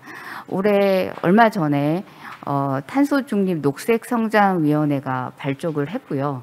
그리고 아마 내년 한 3월 정도까지 아마 기본 계획을 수립을 할 것 같습니다. 그래서 오늘 여러 의견을 주시겠지만 그런 내용들이 담길 거라고 보고요. 그리고 지금까지 저희가 이제 저희 차원에서 어떤 일을 할 건지에 대해서 좀 간단하게 말씀을 드리도록 하겠습니다. 먼저 아까 말씀을 드릴 것처럼 30년까지 이제 국내 온실가스를 이제 수송 부분에 있어서는 37.8%를 감축을 해야 되는데요. 그 중에 이제 크게는 두 가지 축이 있습니다. 하나는 이제 수요 관리 부분입니다. 그래서 우리의 이제 차량 통행이나 이런 운행 부분을 조금 어떻게 하면 줄여나갈 수 있을까 부분이 있고요. 그리고 두 번째는 이제 기존의 내연기관이 이제 온실가스를 많이 배출하고 있기 때문에 이 내연기관 차량을 어떻게 친환경차로 바꿀 것인가라는 부분들이 있고요. 그리고 그 외에도 행태 개선이라든지 그리고 이제 해운이나 항공 부분에 있어서 이제 친환경 선박이라든지 이제 항공기 운영 효율을 개선하는 그런 내용들이 있습니다. 그래서 좀 간단하게 설명을 좀 드리자면요. 일단 가장 이제 정부가 역점적으로 추진을 하고 있는 거는 친환경차 보급입니다. 이제 이 부분은 환경부가 주관이 돼서 산업부랑 저희랑 같이 지금 하고 있는데요. 2030년까지 이제 전기 수소차를 한 450만 대 보급을 목표로 하고 있습니다. 올해 한 9월 기준으로 해서 저희 이제 자동차 등록 대수가 한 2,500만 대를 넘어섰습니다. 그래서 그 차량들을 이제 450만 대 정도 해서 2030년에 450만 대가 전기 수소차로 될 수 있도록 보급을 하겠다는 거고요. 이걸 하기 위해서 지금 여러분들도 아시겠지만 보조금 지급이라든지 각종 세금 감면 등 인센티브가 지원이 되고 있고요. 그리고 이제 전기 수소 충전 인프라 확충에 힘쓰고 있습니다. 그리고 이런 전기 수소차가 이제 보급으로 됨으로 인해서 인증이라든지 금사, 정비 체계들도 구축을 하고 있고요. 그리고 특히 이제 저희가 이 350만 대 중에서 한 50만 대는 사업용 차량으로 전환을 하기 위해서 노력을 하고 있습니다. 그래서 아마 내년 정도 내는 사업용 차량의 50만 대를 어떻게 바꿔갈 건가에 대한 어느 정도 로드맵이 나올 걸로 예상이 됩니다. 그리고 아까 말씀드린 것처럼 두 번째는 이제 친환경차 보급이고요. 두 번째는 이제 대중교통 체계로 전환입니다. 그러니까 자가용보다 편리한 대중교통 체계로 좀 바꿔 나가서 일반 분들이 되도록이면 자가용 운행을 줄이고 철도라든지 그리고 BRT라든지 이런 대중교통을 탈 수 있도록 하는 정책인데요. 이 부분은 사실 좀 인프라가 확충돼야 되는 부분들이 있어서 시간이 조금 걸릴 거라고 예상을 하고 있지만 정부 차원에서는 이제 친환경 교통수단인 철도망을 좀 구축을 하고 또 GTX라든지 이런 다양한 그 수도권 관광 급행 철도를 좀 조속한 시일 내에 확충을 해서 보다 많은 분들이 대중교통을 이용할 수 있도록 할 계획입니다. 그리고 뭐 이제 여러분들도 좀 아시겠지만 이제 알뜰교통 카드라는 게 있습니다. 그래서 알뜰교통 카드는 대중교통을 타기 위해서 여러분들이 걷거나 자전거를 탄 거리만큼 마일리지를 적립을 해서 대중교통비를 할인해 드리는 그런 카드입니다. 그래서 그거를 올해 한 50만 명이 이용할 수 있도록 하고 앞으로 이 부분을 지속적으로 확대해 나갈 계획인데요. 그러니까 일반 분들이 어떻게 하면 대중교통을 좀 더 편리하고 할 수 있는 이런 인센티브 제도도 확대해 나갈 계획입니다. 그리고 이제 가장 좀 어려운 부분이기는 한데 그 내연 차량의 주행 거리를 줄이기 위해서 자가용을 어떻게 하면 좀 더 자가용 이용을 줄일 건가에 대해서 저희가 지금 검토를 하고 있습니다. 그래서 뭐 공유 모빌리티도 활성화하고 그리고 주차 요금 제도도 친환경 차량에 대해서는 감면을 확대하지만 내연기관 차량에 대해서는 주차 요금에 대한 좀 차등화 이런 부분들도 검토를 하고 있습니다. 그리고 그 친환경 해운 항만 선박 시스템에 대해서는 아마 뒷단의 해수부 쪽에서 많이 말씀을 해주실 것 같고요. 그리고 이제 항공 관련해서는 아까 말씀드린 것처럼 바이오 항공유를 도입을 한다든지 연료 후율화를 통해서 친환경 항공 시스템을 구축을 하기 위해 노력을 하고 있습니다. 이상입니다. 네, 감사합니다. 시간 잘 맞춰주셨네요. 네, 자 그러면 제가 이 좌장으로서 한 두 가지 질문을 좀 드리고 그 다음에 또 우리 그 토론자들께서 또 질문 있어서 질문 좀 하시고 그 다음에 넘어가도록 하겠습니다. 아까 이 지금 이 과장님 말씀하신 것 중에서 이 사업용 차량 450만 대 2030년까지 450만 대를 친환경 차량으로 바꿔야 되겠고 그중에 50만 대는 사업용 차량을 전환하는데 우리가 힘쓰겠다고 말씀을 하셨는데 우리가 항상 이 사업용 차량에 대해서는 친환경 얘기가 나올 때마다 이번에 우리 지금 벌어지고 있는 화물연대 파업에서 보듯이 이 생존권의 문제가 좀 달려 있다고 생각을 하고 여기에 대해서 이 항상 전환이 좀 그렇게 쉽지 않은 것 같습니다. 이 부분에 대해서 이 생존권이 달린 사업용 차량, 특히 지입용 차량의 친환경 차량으로의 전환 어떻게 지원을 하실 방안이 있으신가요? 그것 관련해서도 저희가 지금 계속 의견 수렴을 하고 있는데요. 일차적으로 가장 필요한 부분은 사실 어떤 부분에 있어서 사실 그 차량 구매 지원 부분들이 가장 중요하다고 좀 생각을 합니다. 저희가 이제 2022년 9월까지 전기차가 한 35만 대 정도 됐습니다. 등록된 차량이 그 정도 되는데요. 그중에 1톤 트럭 화물차가 비중이 생각보다 높더라고요. 그래서 근데 왜 그럴까 봤더니 뭐 일단은 보조금이 가장 큰 이유였고요. 그래서 아마 이제 가장 중요한 부분은 일단 특히 말씀드린 지금 같은 경우에는 이제 전기 수소차 차종 개발 이런 기본적으로 개발이 이루어져야 되고요. 그 개발이 이루어지고 난 후에 대해서는 일반 이 운송 사업자 분들은 사실 가격에 가장 민감합니다. 그래서 그분들이 차량을 구입을 해서 운행을 하는 데 있어서 비용적인 부분에 대해서 아까 화물 운송이나 물류는 사실 공적인 우리 수출입 경쟁력을 좌우하고 있기도 하고 한 부분이 있기 때문에 좀 그런 부분에 대한 지원이 좀 더 필요하지 않을까 저희는 생각을 하고 있고요. 지금 그것 관련해서 그래서 업계 의견이라든지 이런 부분을 듣고 있습니다. 아, 네, 좋습니다. 의견 수렴이 빨리 돼서 지원책이 좀 마련이 좀 잘 됐으면 좋겠습니다. 두 번째로는 우리 친환경 차 보급에 대해서는 지금 현재 유럽에서도 법으로 지금 주요 우리 그 기간 교통망에 대해서는 인프라를 언제까지 얼마만큼 구축을 하겠다라는 그런 로드맵을 지금 마련을 해놨거든요. 지금 우리 국토교통부에서는 마찬가지로 한국형 그런 기간 교통망의 친환경 차 좀 인프라 구축이 어떻게 되고 있나요? 그러니까 친환경차 인프라라고 얘기를 했을 네, 때, 충전이라든지. 예, 네. 가장 이제 필요한 부분이 이제 충전 인프라일 것 같습니다. 근데 이 충전 인프라는 저희 이제 국토부도 하긴 하지만 사실은 이제 산업부하고 환경부랑 같이 하고 있습니다. 그래서 얼마 전에도 이제 환경부 쪽에서 발표를 했고, 그래서 2030년까지 일단 그 전기 충전기는 153만 기, 그리고 수소 충전소는 660기 정도를 구축을 하겠다라는 계획이 발표가 돼 있고요. 근데 이게 생각보다 이제 특히 수소 충전소 같은 경우에는 쉽지가 않은 부분들이 있습니다. 그래서 그런 부분 관련해서 관련 부처끼리 좀 계속 의견을 모아서 이런 충전 인프라가 제대로 구축될 수 있도록 노력하고 있습니다. 아, 네, 감사합니다. 네, 그래서 환경부와 산업부와 함께 이 인프라 구축에 대해서 같이 노력을 하시겠다는 말씀을 해주셨습니다. 예, 그 다음으로 넘어가기 전에 아까 저 소개를 못 드렸는데요. 오늘 공동 주최장이신 안호영 의원님께서 와 계십니다. 그래서 잠시 일어나셔서 좀 인사 말씀 좀 하시고 진행을 계속하도록 하겠습니다. 아, 네, 감사합니다. 이렇게 관심을 많이 가져주셔서 감사합니다. 자, 그러면 이제 시간 관계상 일단은 먼저 다음 그 우리 토론자로 넘어가도록 하겠습니다. 박동일 산업통상자원부 제조산업정책국장님께서 와주셨는데요. 말씀을 좀 부탁드리겠습니다. 네, 안녕하십니까. 산업자원부 제조산업정책관입니다. 박동일이라고 합니다.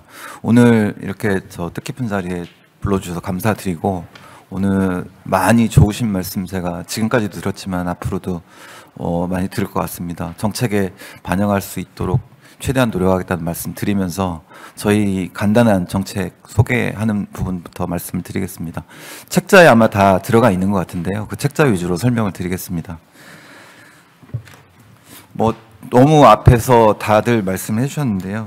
그 탄소 중립이라는 이 과제는 뭐 누구도 피할 수 없는 지금 시대적인 흐름이 된 것 같습니다. 그리고 잘 아시겠지만 또 그런 흐름과 맞물려서 최근에 러시아하고 우크라이나 전쟁 같은 공급망 위기까지 지금 겹쳐져서 여러 가지 복합적인 이슈가 우리 저 산업계에 불어닥친 거대한 도전이라고 저희는 생각을 하고 있습니다.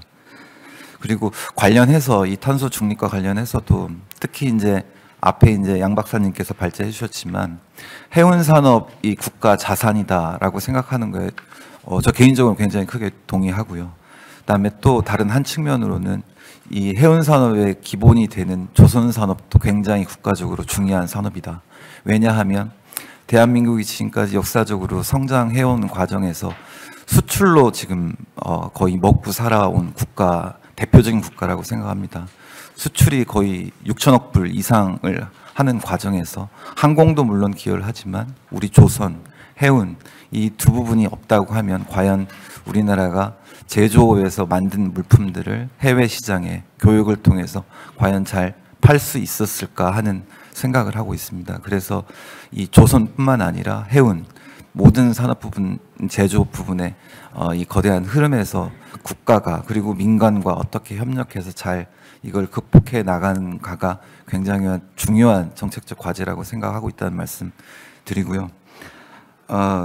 앞에서 해운 산업에 관해서 양 박사님께서 많은 여러 가지 좋은 말씀해 주셨기 때문에 저는 조선 산업에 관련해서 간단하게 설명을 드리고자 합니다. 양 박사님께서 협업이 굉장히 중요하다는 부분으로 강조를 해주셨는데 저는 협업이 조선 산업에 있어서 굉장히 중요한 키워드라고 생각을 하고 있습니다. 크게 보면 4가지 정도 이슈가 있을 것 같습니다.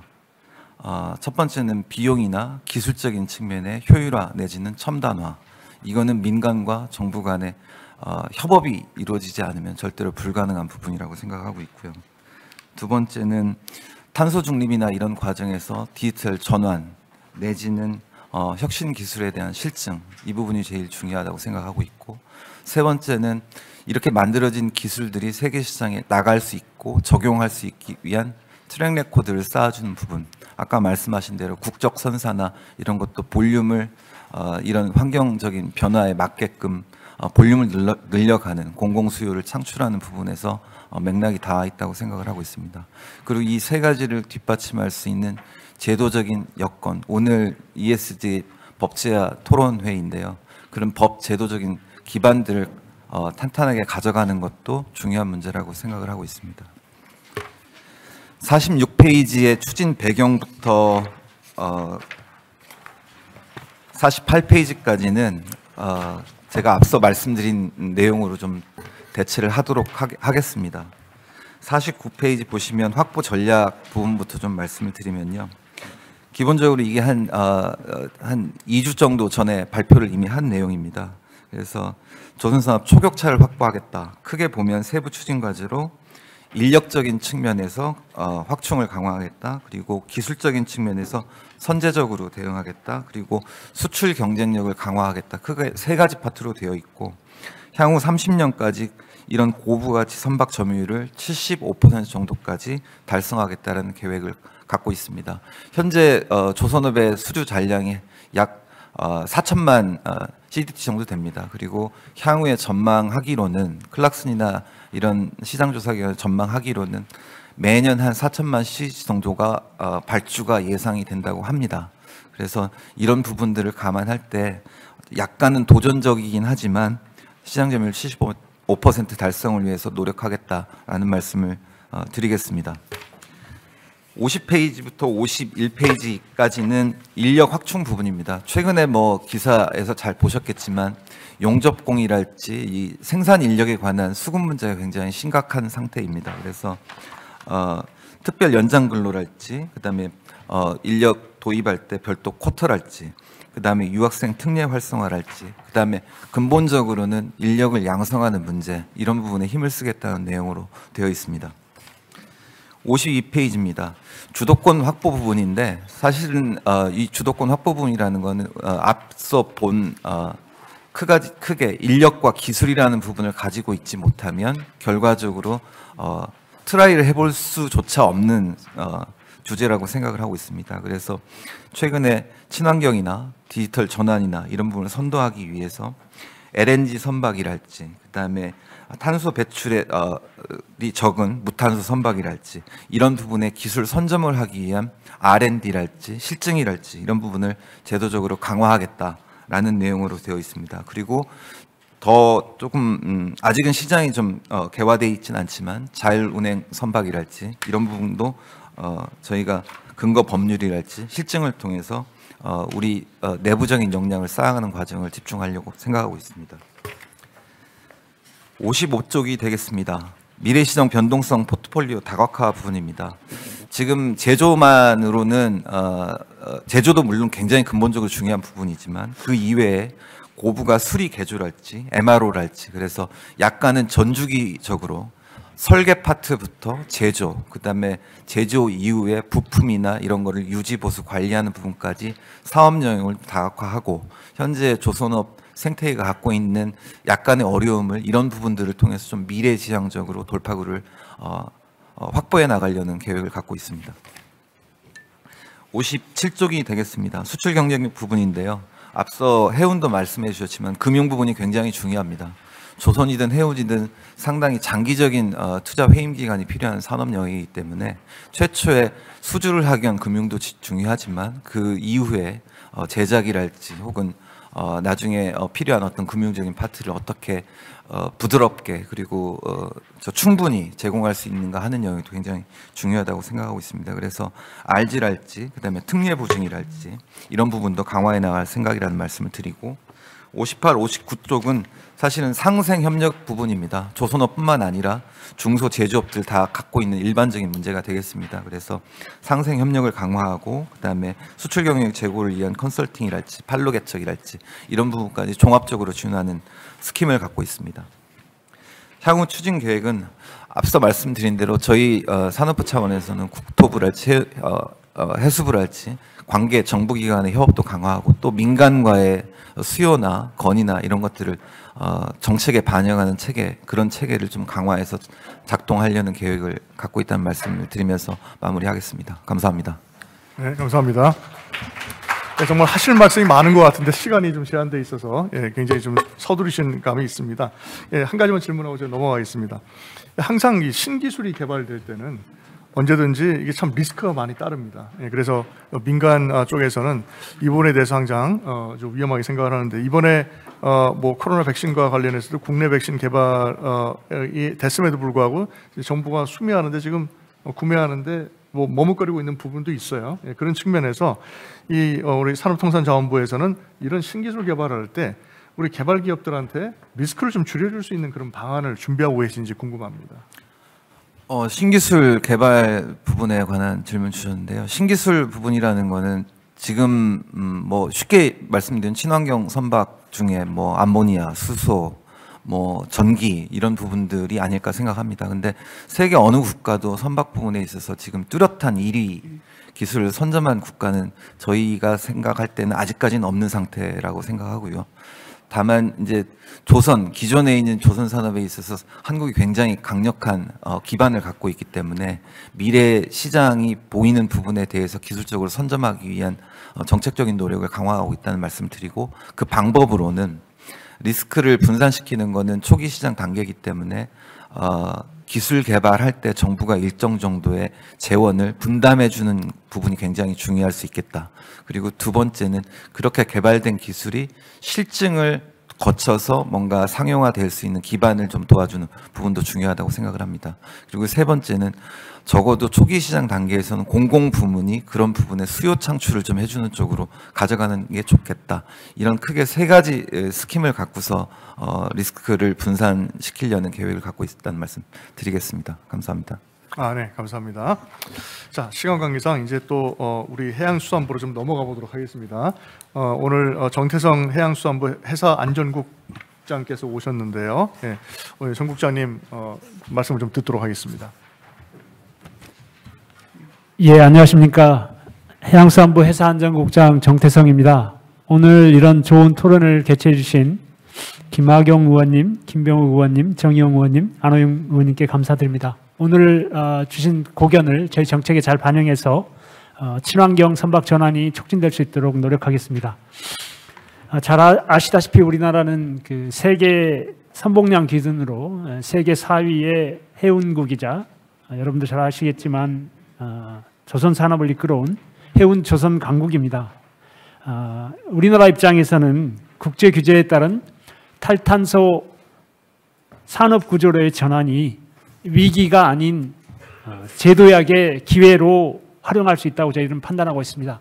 다만 이러한 탈탄소 전환이 우리 조선 산업에는 혜택이 되겠지만 해운 산업에는 굉장히 어려움으로 다가올 수 있어서 저희가 지금 고민하고 있는 게 어떻게 해운사를 지원할까 하는데 굉장히 고민을 하고 있고요.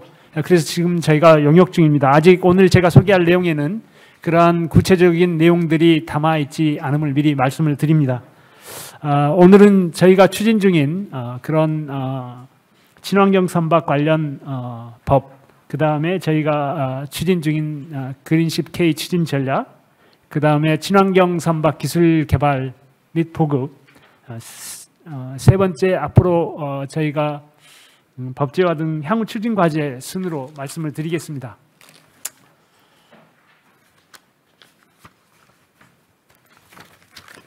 저희가 2018년에 산업통상자원부와 공통으로 환경 친화적 선박의 개발 및 보급 촉진에 관한 법률을 제정하여서 2020년 1월부터 시행 중에 있습니다.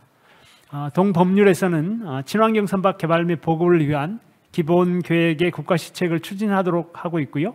또한 공공기관에 친환경 선박 건조 의무를 부여하고 민간의 친환경 선박 도입을 보조금 등을 통해서 지원하도록 하고 있습니다.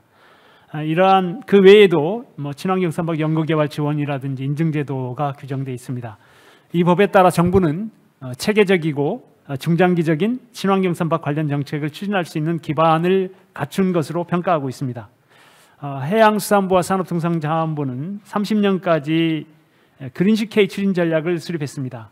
동계획에 따라서 30년까지 저희가 온실가스 70% 저감 기술 개발과 친환경 전환 대상 선박의 약 15%인 528척의 전환을 목표로 정책을 추진하고 있습니다. 다음으로는 친환경 선박 기술 개발 및 보급 사업입니다. 저희가 그 친환경 기술 개발을 위해서 저탄소, 무탄소 선박의 핵심 원천 기술 확보가 무엇보다 중요한데요. 이런 관련 R&D 사업을 추진하고 있습니다.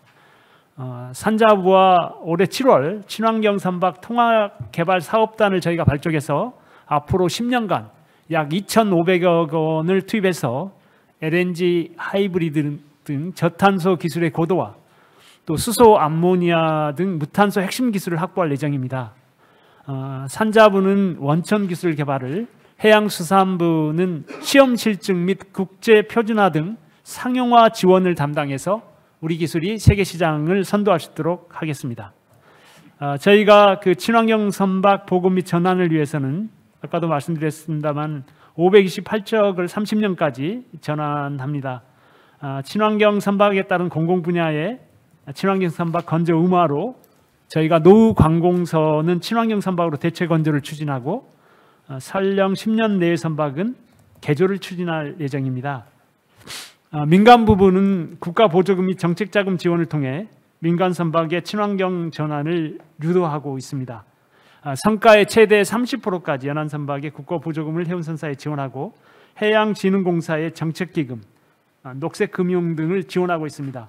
아까 양 박사님이 말씀하셨던 향후에 선박 조세리스 제도, 또 선박 투자 활성화를 위한 투자자의 과세 특례 제도 등이 앞으로 저희가 도입을 추진하려고 하고 있습니다. 마지막으로 법제와 향후 과제입니다. 저희가 친환경 선박으로 전환을 위해서 민간에서도 다양한 선박 기술 기자재의 기술 개발이 이루어지고 있습니다.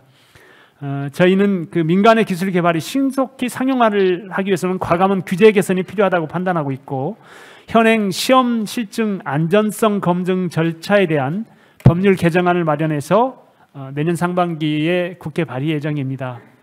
국회에서도 관심을 갖고 입법 절차에 도움을 주시면 감사하겠습니다.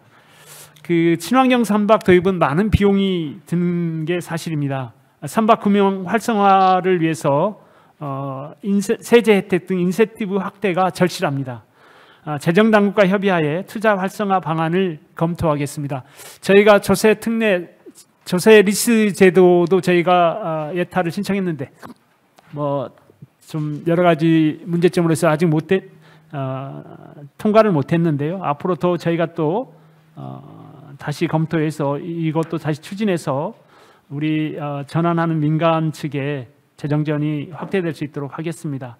그리고 아까 양 박사님이 말씀하셨듯이 그 범국가적 협력 체계 구축이 필요하다 이렇게 말씀하셨는데요. 저희는 산하경관 협의체를 운영하고 있고 실질적인 정책 협의체로 운영될 수 있도록 하겠습니다. 이상 간단히 설명을 마치겠습니다. 네, 감사합니다. 네, 아무래도 자금 조달 문제가 가장 큰 문제인 것 같습니다. 그런데 오늘 또 미리 토론 준비하시면서 잘 말씀을 해주셔서 제가 좀 다른 각도에서 좀 질문을 좀 드리도록 하겠습니다. 지금 현재 그 유럽의 공급망 실사법이라든지 아니면 미국 증권거래위원회 스코프 3 지금 탄소 배출량 지금 공시제도라든지 이런 것들을 보면은 또 Fit for 55도 있네요. 거기서 벌금을 부과한다든지 여러 가지 지금 저 규제가 좀 강화되고 있습니다. 이런 상황인데 안타깝게도 우리 선주와 화주 간의 우리 협력 관계가 그렇게 매끄럽지는 못한 것 같아요. 이런 측면에서 우리가 화주들이 이런 그 친환경 운송수단으로의 전환을 어떻게 지원을 해서 우리가 상생을 할 수 있는지에 대해서 그런 지원 방안이나 그런 방안이 좀 준비가 돼 있으신가요? 예, 지금 국제적으로 추진되고 있는 그 FMC에서 친환경 선박 5% 전환, 또 화주의 친환경 선박 그 화주 화물의 10% 탑재 등을 추진하고 있습니다. 이러한 국제 운동과 연결해서 저희도 이러한 운동이 한국에서 좀 활성화될 수 있도록 지원하고, 앞으로 친환경 선박 전환하는 데는 우리 선주뿐만 아니라 화주도 일정 부분 분담해야 된다, 이렇게 생각하고 있습니다. 그래서 이러한 국제 운동과 더불어 저희 화주와의 어떤 선화주 상생 방안 등을 통해서 이러한 운동이 활성화될 수 있도록 저희가 적극 지원하도록 하겠습니다. 이번 기회에 뭐 선주 화주 이렇게 협의체 같은 걸 만드시는 건 어떤가요? 기존에 그런 간담회는 자주 있었고요. 앞으로 또 말씀하신 대로 친환경 선박 전환을 위해서 그런 화주와 선주의 그런 협의체도 저희들이 필요하지 않나 생각하고, 저희도 그거를 해운협회 또 화주 단체들과 협의해서 그런 게 될 수 있도록 노력하겠습니다. 네, 감사합니다. 네, 자, 그러면 이제 조금 바쁘지만 마지막으로 우리 오늘 이 자리를 마련하신 우리 국회에서 뭐 이 토론에 좀 말씀을 해주셔야 되지 않을까 싶습니다. 그래서 김진수 국회 입법처 국토해양팀장님께서 와 계신데요. 의견을 좀 여쭙도록 하겠습니다. 예, 안녕하십니까. 국회 입법조사처 김진수 입법조사관입니다. 제가 조사처에서 해양 환경하고 이제 선박 분야를 담당하고 있는데요. 오늘 ESG 친환경 운선수단 법제화 그 정책 토론회에서 해당 분야를 중심으로 해서 몇 가지 좀 말씀을 드리고자 합니다. 앞서 발제부터 시작해서 토론까지 이제 수차례 언급이 됐는데요. 이제 최근 국제해사기구 IMO를 중심으로 해서 이제 해양에서의 선박 온실가스 배출 규제가 강화되는 추세입니다. 오늘 토론회에서는 주로 이제 탄소 관련해서 얘기가 많이 나왔는데, 이산화탄소뿐만 아니라 메탄, 이산화지수를 포함한 온실가스에 대해서 규제에 대해서 우리가 좀 적극적으로 대응할 필요가 있을 것 같습니다. 이제 전 세계 선박수를 살펴보면 2012년에서 2018년도까지 약 6년의 기간 동안 3배 이상 선박수가 늘어났습니다. 그래서 이제 해운 분야에서의 온실가스 배출량도 이에 따라서 한 10% 증가를 했는데요. 이에 대응하기 위해서 2018년도 IMO는 이제 파리 기후 협약의 그 온실가스 배출 감축 목표를 실제로 준수하기 위한 초기 전략을 채택을 했습니다. 그래서 에너지 효율을 추가적 단계적으로 강화하고 탄소 집약도를 뭐 2030년 40%, 2050년까지 70% 감축하는 목표를 세웠고요. 온실가스의 경우에는 연간 총 배출량을 2008년 대비 2050년까지 절반으로 감축할 목표를 세웠습니다. 그리고 2021년 6월에는 이제 해양오염협약 마르포를 개정해서 2023년 1월 내년부터죠. 아까 그 발제에서도 말씀해 주셨는데 선박에너지 효율 지수와 이제 선박운항 탄소 집약도 지수의 기준을 준수하는 규정이 시행될 예정입니다. 이 해수면뿐만 아니라 이제 내수면에서의 규제도 좀 전 세계적으로 강화되는 추세입니다. 그래서 하천, 호수 등 내수면의 환경 보호를 위해서 미국, 유럽, 중국 등의 국가들은 이제 주요 도시, 지역별로 선박의 운항 속도와 정박 지역, 내연기관 선박의 운항 여부들을 규정을 하고 있습니다. 미국은 약 17개 주 정도에서 이런 규정을 지금 시행하고 있는데요. 미네소타주 같은 경우에는 그 주 내에 20여 곳에 이르는 강과 호수에서 내연기관 선박의 운항을 금지를 하고 있고요. 중국은 이제 북경에서 강과 호수에서 디젤, 휘발유를 사용하는 동력 유람선의 운항을 아예 금지를 하고 있습니다. 유럽 같은 경우에는 뭐 런던, 파리, 암스테르담에서 이제 해당 규정들이 이제 시행이 되고 있는데요. 암스테르담 같은 경우에는 2030년부터는 배기가스를 배출하는 선박과 자동차가 도시 내에서 운행이 전면적으로 금지가 됩니다. 우리나라의 경우에는 지금 해수면에 비해서 내수면에 대해서는 별다르게 규제가 없는 상태인데요. 현재 내수면 운항 선박은 대부분 해수면에 비해서 이제 함유량이 낮은 그 경유를 사용하고 있기 때문에 해수면에 비해서 좀 규제의 필요성이 낮다고 판단되는 상태입니다. 하지만 이제 세계적인 추세가 해수면뿐만 아니라 이제 내수면에 대해서도 규제가 강화되고 있으므로 이제 이를 좀 면밀히 살펴볼 필요가 있고요. 향후 우리나라에 도입할 필요가 있을 경우에는 이제 좀 그 이전에 선제적으로 좀 대응하기 위한 준비가 필요한 상태라고 보여집니다. 앞서 말씀드렸다시피 이제 IMO의 규정이 강화됨에 따라서 이제 올해 10월에 국회에서 이제 해양환경관리법을 개정해서 해양오염 방지 협약상의 의무 기록사항에 대한 전자적 기록 방식, 그다음에 현존선에 대한 새로운 에너지 효율 규제를 도입하는 내용을 이제 법률에 반영해서 내년부터 시행될 예정입니다. 그래서 그 내용을 간단히 소개시켜 드리면은 이제 선박 에너지 효율 지수와 선박 운항 탄소 집약도 지수를 이제 법률에 도입을 했고요. 선박 운항 탄소 집약도 지수 개선을 위한 계획을 수립 시행하도록 법률에서 규정을 하고 있습니다.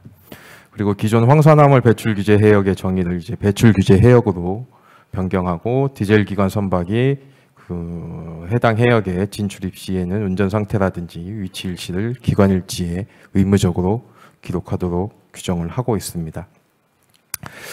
이제 앞서 그 부처에서 나오신 토론자분들께서도 얘기를 해주셨는데요.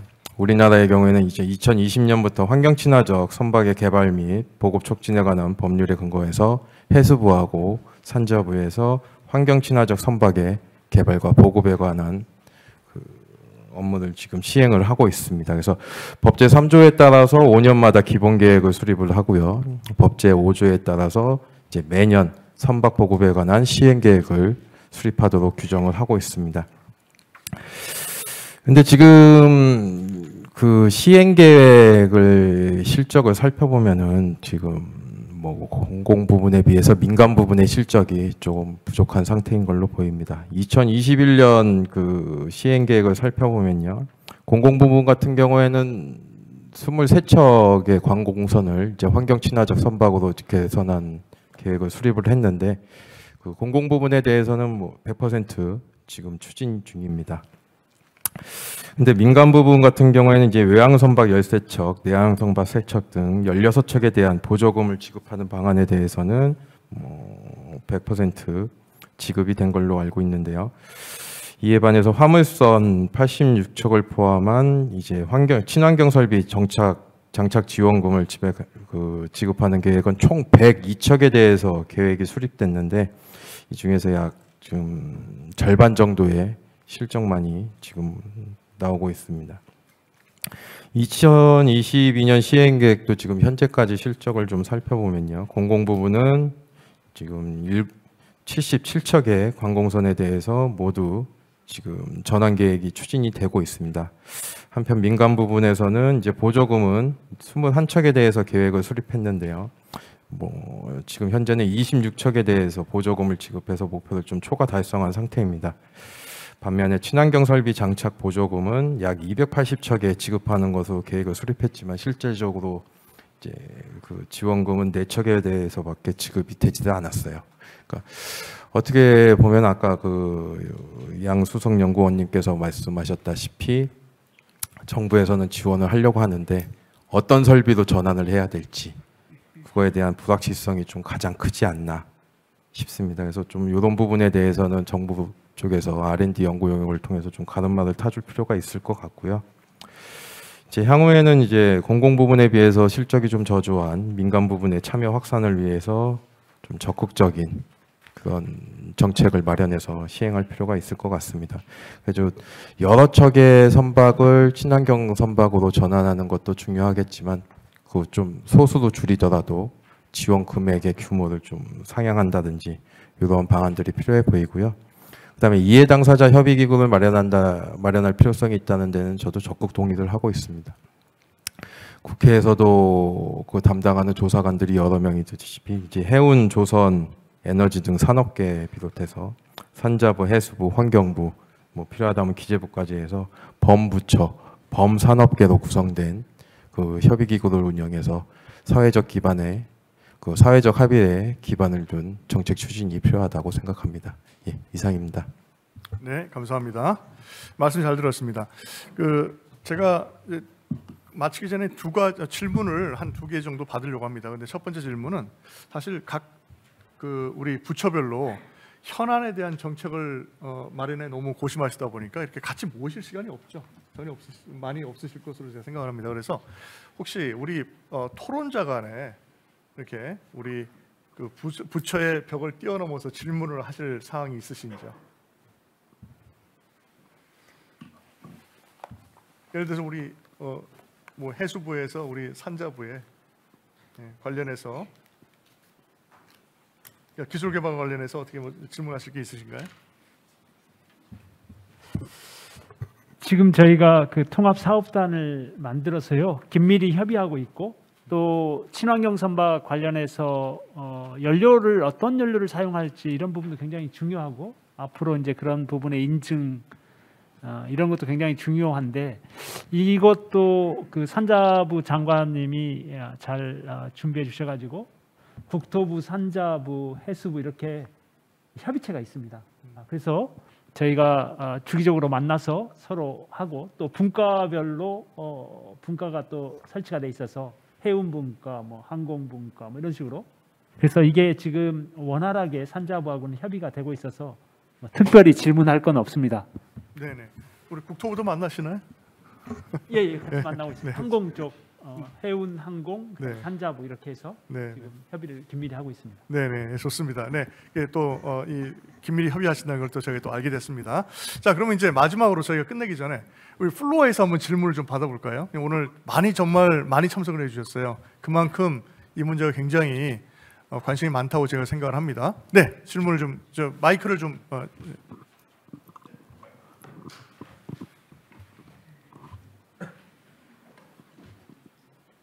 예, 한국해운협회 김영무 부회장입니다. 질문은 아니고요. 우리 양 박사님이 뭐 저희랑 뭐 서로 의사소통한 지가 20-30년이 됩니다. 그래서 오늘 이제 말씀해 주신 거지. 저희가 늘상 얘기했던 것을 저희 입으로 아니고 특히 이제 수출입은행의 양 박사님 발표를 통해서 들으니까 감개무량합니다. 예, 그 중에 하나가 이제 말씀하신 것 중에 하나가 이제 금융 문제 말씀하셨는데. 아시다시피 전 세계적으로 지난 2008년도 금융 이후에 특히 유럽 같은 데서는 선박금융에 참여를 거의 안 합니다. 또 그들은 또 뭐 조선산업도 없고 지난 10여 년간 유일하게 이제 선박금융을 그나마 조성하고 한 것이 대한민국이죠. 우리 조선산업이 있으니까. 그런데 우리 조선산업의 해운산업의 문제 여러 가지 문제점이 있고 하는데 아까 말씀하셨다시피 일본이나 중국은 내수가 50% 돼요. 그러니까 어느 정도 어려움이 와도 조선산업이 버틸 수가 있습니다. 근데 한국 같은 경우는 뭐 한참 좋을 때 뭐 10% 조금 넘었던가 평상시에는 10% 언더입니다. 우리가 그러니까 내수 기반이. 그래서 저희가 항상 늘상 얘기했던 것 중에 하나가 조선산업은 수출 위주로 가지 말고 내수를 좀 키우자는 겁니다. 항상 요구했던 것이. 그래서 만약 어떤 일정 규모가 있다면 최소한도 국내에 50%, 해외 50% 주자는 거예요. 저희 주장이. 물론 조선산업을 위해서는 연간 뭐 1,000만 톤, 500만 톤의 건조 능력이 필요할 거예요. 그거 다 짓자는 거예요. 다 짓는데 절반은 해외 수출하고 절반은 내수 주자는 겁니다. 그래서 우리 해운 산업도 조선 산업이 없는 유럽은 전 세계 1, 2, 3등을 하고 있는데 세계 1등 조선 산업을 갖고 있는 대한민국은 선박 규모로는 7이다 8이라고 하지만 전 세계 1, 2, 3위가 하는 톱5에 드는 선박회사들이 없어요. 한진해운 망하고 나서. 2000년대 초에는 한진해운이 세계 5위, 현대상선이 세계 8위였습니다. 다 망가졌어요. 그러면 다시 풍부하지는 않지만 우리 정책금을 갖고 있는 우리나라에서 우선적으로 우리 국내 해운에다가 선박을 지어주자입니다. 그럼 조선 물량은 줄지 않습니다. 조선 물량 줄지 않는데 당장 어려우면 현재 뭐 15% 내지 85%인데 당장 목표를 세워서라도 20대 뭐 70, 뭐 40대 60 해서 몇 개년 계획을 세워서 내수 비중을 높일 필요가 있습니다. 그 다시 한번 이제 우리 양 박사님한테 말씀드리고요. 또 한 가지 아까 이제 그 좌장님께서 말씀하신 그 우리 해운 조선 이 부분과는 어느 정도 대화 소통이 있는데 아까 제안해 주신 하주와의 그 소통은 없었는데 그 제안해 주신 것에 대해서 저희가 오늘 마침 이제 우리 그 포스코 프로의 사장님들 이 토론을 마련해 주셨고 했기 때문에 차제에 무역협회, 그다음에 저희 해운협회, 포스코 프로, 그다음에 이자 물류업체를 통해서 어떤 그런 플랫폼이 필요하다고 생각합니다. 좋은 의견 주셔서 감사합니다. 네, 감사합니다. 자, 이제 마지막으로 오늘 같이 공동 주관해 주신 그 포스코플로의 김관수 사장님께서도 의견을 하나 주셔야 될 것 같습니다. 네, 예, 부탁드리겠습니다. 저희 기대했던 것보다 더 많은 좋은 자료들이 발표돼서 참 감사하게 생각합니다. 저희 회사는 올해 기준으로 물동량이 한 1억 5천만 톤 화물이 있고 2030년 기준으로 하면 지금 수소, 암모니아, 그다음에 2차 전지까지만 2억 톤 가까이 될 겁니다. 그 상태에서 지금 현재 아까도 불확실성을 말씀하셨는데 현재의 움직임의 속도는 저희들이 계획했던 속도와 맞지 않기 때문에 과연 2030년에 2억 톤을 운송할 수 있는 친환경 선박이 국내 선사에 준비가 될 것이냐 하는 그런 굉장히 위기감을 사실 저희들 가지고 있어요. 많은 무역업체들, 제조업체들도 그런 위기감을 가지고 있는데 지금 모두가 다 웨이트 앤 씨예요. 그냥 기다려보자. 그리고 이 자리에서도 어떠한 결론은 나오지 않는 걸 우리가 볼 수 있습니다. 목표는 제시됐지만 그 친환경 선박 운영에 대한 목표를 어떻게 달성할 것인가에 대한 구체적인 안이 없어서 좀 아쉽게 생각하고 그 가운데 우리 양종서 수석연구원님 발표 내용을 저는 뭐 100%가 아니라 200% 공감합니다.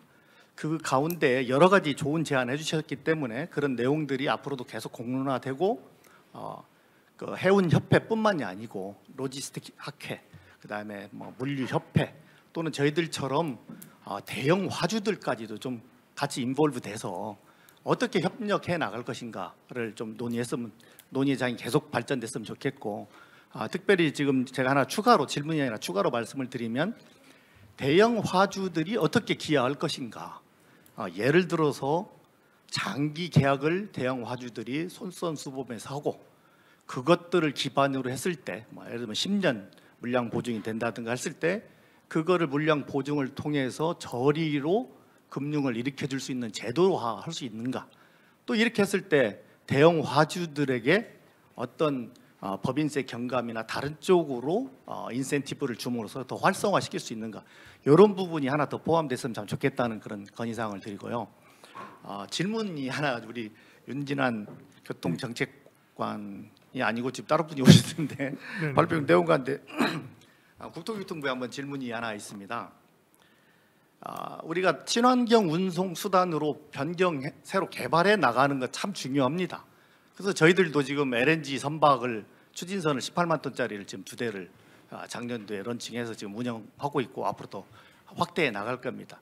앞으로 뭐 수소든 뭐 암모니아든 뭐가 나오겠지만 기다릴 수가 없어서 LNG로 간 거고요.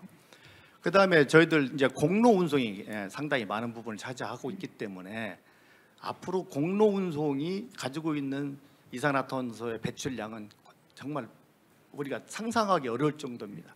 도로 정체에다가 분진에다가 도로 파손에다가 화물연대 이슈는 물론 이거니와 조금만 시간이 지나면 운전자 부족 사태까지 돌아옵니다. 그렇다 하더라도 운행되는 공로 운송 차량은 친환경으로 가야 되기 때문에 저희들은 수소 차량으로 하기 위해서 여러 가지 현대자동차하고 접촉을 해보고 준비를 하고 있습니다만은 아직도 유예는 상태예요. 그래서 과도기로 LNG 트랙터를 작년도에 11대를 운영을 시작을 했습니다. 그런데 막상 하고 보니까 아무 제도적인 준비가 안 돼 있는 거예요. LNG 차량은 너무 열악해서 계속 고장이 나고 있고 또 충전소가 많지 않기 때문에 사실은 원거리를 가야 되는데 LNG 차량을 11대를 시범적으로 도입하면서 확산하려고 했는데도 불구하고 원거리를 가지를 못합니다. 충전소가 없으니까 그렇습니다. 대형 충전소가 없습니다. 저희들이 필요한 거는 도시 시내버스 같은 그런 LNG 압력이 아니거든요. 그러다 보니까 다른 충전소가 필요한데 없어요.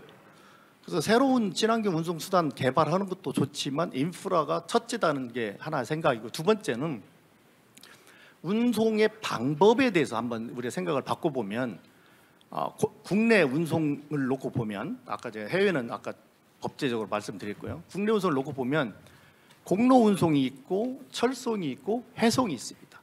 공로 운송이 철송에 비해서 이산화탄소 배출량이 약 47배가 많다는 거 여러분들 다 아실 겁니다. 근데 지금 현재 저희들이 우리나라의 운송 비중을 보고 저희 회사도 운송 비중을 보면 철송 비중이 6% 남짓이에요. 그렇다고 해서 지금 우리나라 철도 인프라가 없느냐? 있는데도 불구하고 철송 비중이 너무나 낮고 연안 해송 또한 상당히 친환경, 상대적으로 친환경 비율인데 연안 해송에 대한 산업은 지금 아무도 고민을 않고 계세요. 아주 영세업자들이 하고 있어서 언젠가는 수출 선박회사를 연안으로 돌려야 되는 시대가 와야 될 거고 또 연안 해송 비율을 좀 높여나가는 방식이 좀 필요하지 않느냐. 이런 부분에 대해서도 국토교통부에서 친환경 운송 수단을 개발하는 거 하나에다가 운송 방식을 공로에서 철송이나 연안 해송으로 바꿨을 때 로로선으로 변경했을 때 거기에 대한 지원 장려책도 좀 나왔으면 좋겠고요. 추가로 말이 좀 길어졌습니다만 하나의 긴급 건의사항이 있어서 말씀드리면 이렇게 철송 비율이 낮은 분담률이 낮은 우리나라 입장에서 의왕과 오봉에 컨테이너 아주 좋은 컨테이너 물류 기지가 있습니다. 지금 자세히 내용을 보시면 원래는 철송으로 부산이나 지방의 항구에서 경인 지방으로 끌고 올려오려고 만들어 놓은 게 의왕과 오봉 철송 기지인데 지금 공로 운송 기지화돼 있습니다. 제가 알기로는 1, 2년 안에 그 계약 관계가 다 마무리가 된다고 그러는데 이 계약이 끝나고 새로운 임대 기간이 나왔을 때 이게 철송을 통한 컨테이너 물류 기지로 정확히 다시 확보를 해주시는 것이 우리나라에 지금 여기 논의되고 있는 여러 이슈에 부합되지 않느냐 하는 말씀을 꼭 드리고 싶고 행여라도 머스크가 그거를 갖게 된다면 이건 좀 더 큰 문제가 있다. 우리나라의 경쟁력이 아직 머스크와 할 수가 없는 상태인데 국내 선사, 그다음에 국내 컨테이너와 관련된 물류 회사와 이런 계약이 계속 연결된다면 참 좋겠다는 건의 말씀을 우리 국토교통부에 드리고자 합니다. 여러분들 좋은 말씀 해주셨고 좋은 발표 내용과 토론해 주셔서 정말 감사드립니다. 네, 김관사 의원님 감사합니다. 우리 친환경 운송수단도 중요하지만 거의 스탑갭으로서 지금 구체적인 중요 과도기에서 우리가 어떻게 대처할 것인가에 대해서 말씀을 건의를 많이 해주신 것 같아요. 뭐 그래도 뭐 1분이라도 우리 김진숙 과장님 뭐 종합한 의견을 좀 들어야 되겠죠?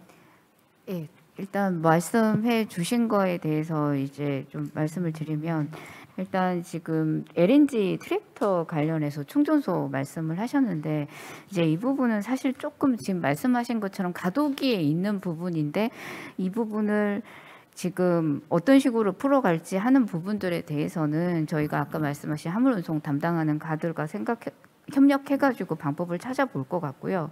그리고 이 지금 공로운송을 철도로 돌리는 부분은 저희한테도 참 큰 과제입니다. 그래서 저희가 전환할 때 보조금을 준다든지 아니면 이제 철도의 운송 용량을 늘리기 위해서 장대 열차를 지금 개발을 한다든지 다양한 노력은 하고 있습니다. 근데 뭐 다 아시겠지만 이게 마지막 라스트 마일이 항상 이제 이게 철도랑 연결된 부분도 있고 아닌 부분들이 있다 보니까 저희가 특히 나라가 좁다 보니까 이 육상 운송의 경쟁력 부분이 있다 보니 이제 저희가 한 것만큼 전환이 이루어지지 않고 있는 문제가 있어서 저희가 지금 이 부분은 저희가 철도국하고 같이 협력해서 계속 고민을 하고 있는 부분이고 앞으로도 고민을 할 겁니다. 그리고 이제 의왕 ICD 이제 오봉 ICD 관련해서 이제 이게 그 계약 기간이 끝나가는 문제 이 부분 관련해서는 저희가 이 우려 사항을 담당과에 전달을 확실하게 좀 하도록 하겠습니다. 그래서 같이 고민해서 방법을 찾을 수 있도록 노력하겠습니다. 네, 과장님 감사합니다. 자, 오늘 시간이 너무 많이 지나서 이제 마무리를 해야 되겠습니다. 뭐 ESG 지금 세계적인 ESG 규제와 관련해서 친환경 운송수단 확보가 정말 가장 큰 문제입니다. 근데 이 친환경 운송수단 확보는 해운 물류산업, 조선산업, 기계산업, 뭐 에너지산업, 소재산업, 금융산업 등 산업의 경계를 뛰어넘는 그런 협업이 필요한 사안입니다. 거기에 또 더해서 우리 각 정부 부처와 우리 국회가 같이 힘을 합쳐서 우리가 장려책을 마련하고 또 규제책을 마련해야 되는 그런 상황입니다. 또한 아직 우리 양 박사님 말씀하신 대로 친환경 운송 수단을 위한 주도적 기술이 완성되지 않은 상태입니다.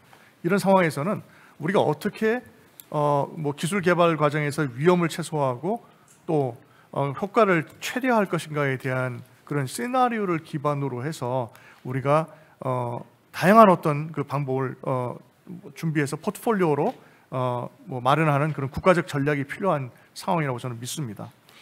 자, 그래서 뭐 오늘 뭐 해운에 대해서 주로 많이 말씀을 나눴지만 해운뿐만이 아니고 뭐 육상 운송, 항공 운송 모두 다 지금 위기입니다. 이런 상황에서 우리가 친환경 운송 수단 동력 기술을 개발하는 것 뭐 이런 거를 생각을 해보면 우리가 다 육해공 모든 운송에 다 사용할 수 있는 그런 기술이 또 개발될 수 있는 문제거든요. 그래서 이렇게 그런 기술이 개발된다면 친환경을 우리가 촉진하면 물론 우리 국가 기술 수출 경쟁력을 강화할 수 있는 그런 게임 체인저가 되지 않을까 그렇게 저는 생각을 합니다. 그런 의미에서 오늘 이 자리를 우리 주최해 주신 국회 국토교통의 김학용 의원님, 김병우 의원님, 농림축산식품 해양수산위원회 정의용 안혜영 의원님들께 감사를 드립니다. 그리고 오늘 이 자리에 참석해 주신 국토교통부, 해양수산부, 산업통상자원부 그리고 국회 우리 관계자 여러분들께 감사를 드립니다. 자, 오늘 토론회가 친환경 운송수단 확보 및 발전을 위한 범국가적 대책 마련을 위한 첫발을 내디뎠다고 저는 생각을 하고요. 앞으로도 사안의 준대성과 시급성을 모두 인식을 해서 이에 대한 법제화는 물론 범국가적인 시스템과 역량 확보 그리고 발전을 위한 젠걸음이 시작돼야 한다고 저는 생각을 합니다. 오늘 참여해 주신 모든 분들 그리고 경청해 주신 모든 분들께 감사의 말씀을 드립니다. 네, 이상으로 오늘 토론을 마치도록 하겠습니다. 감사합니다.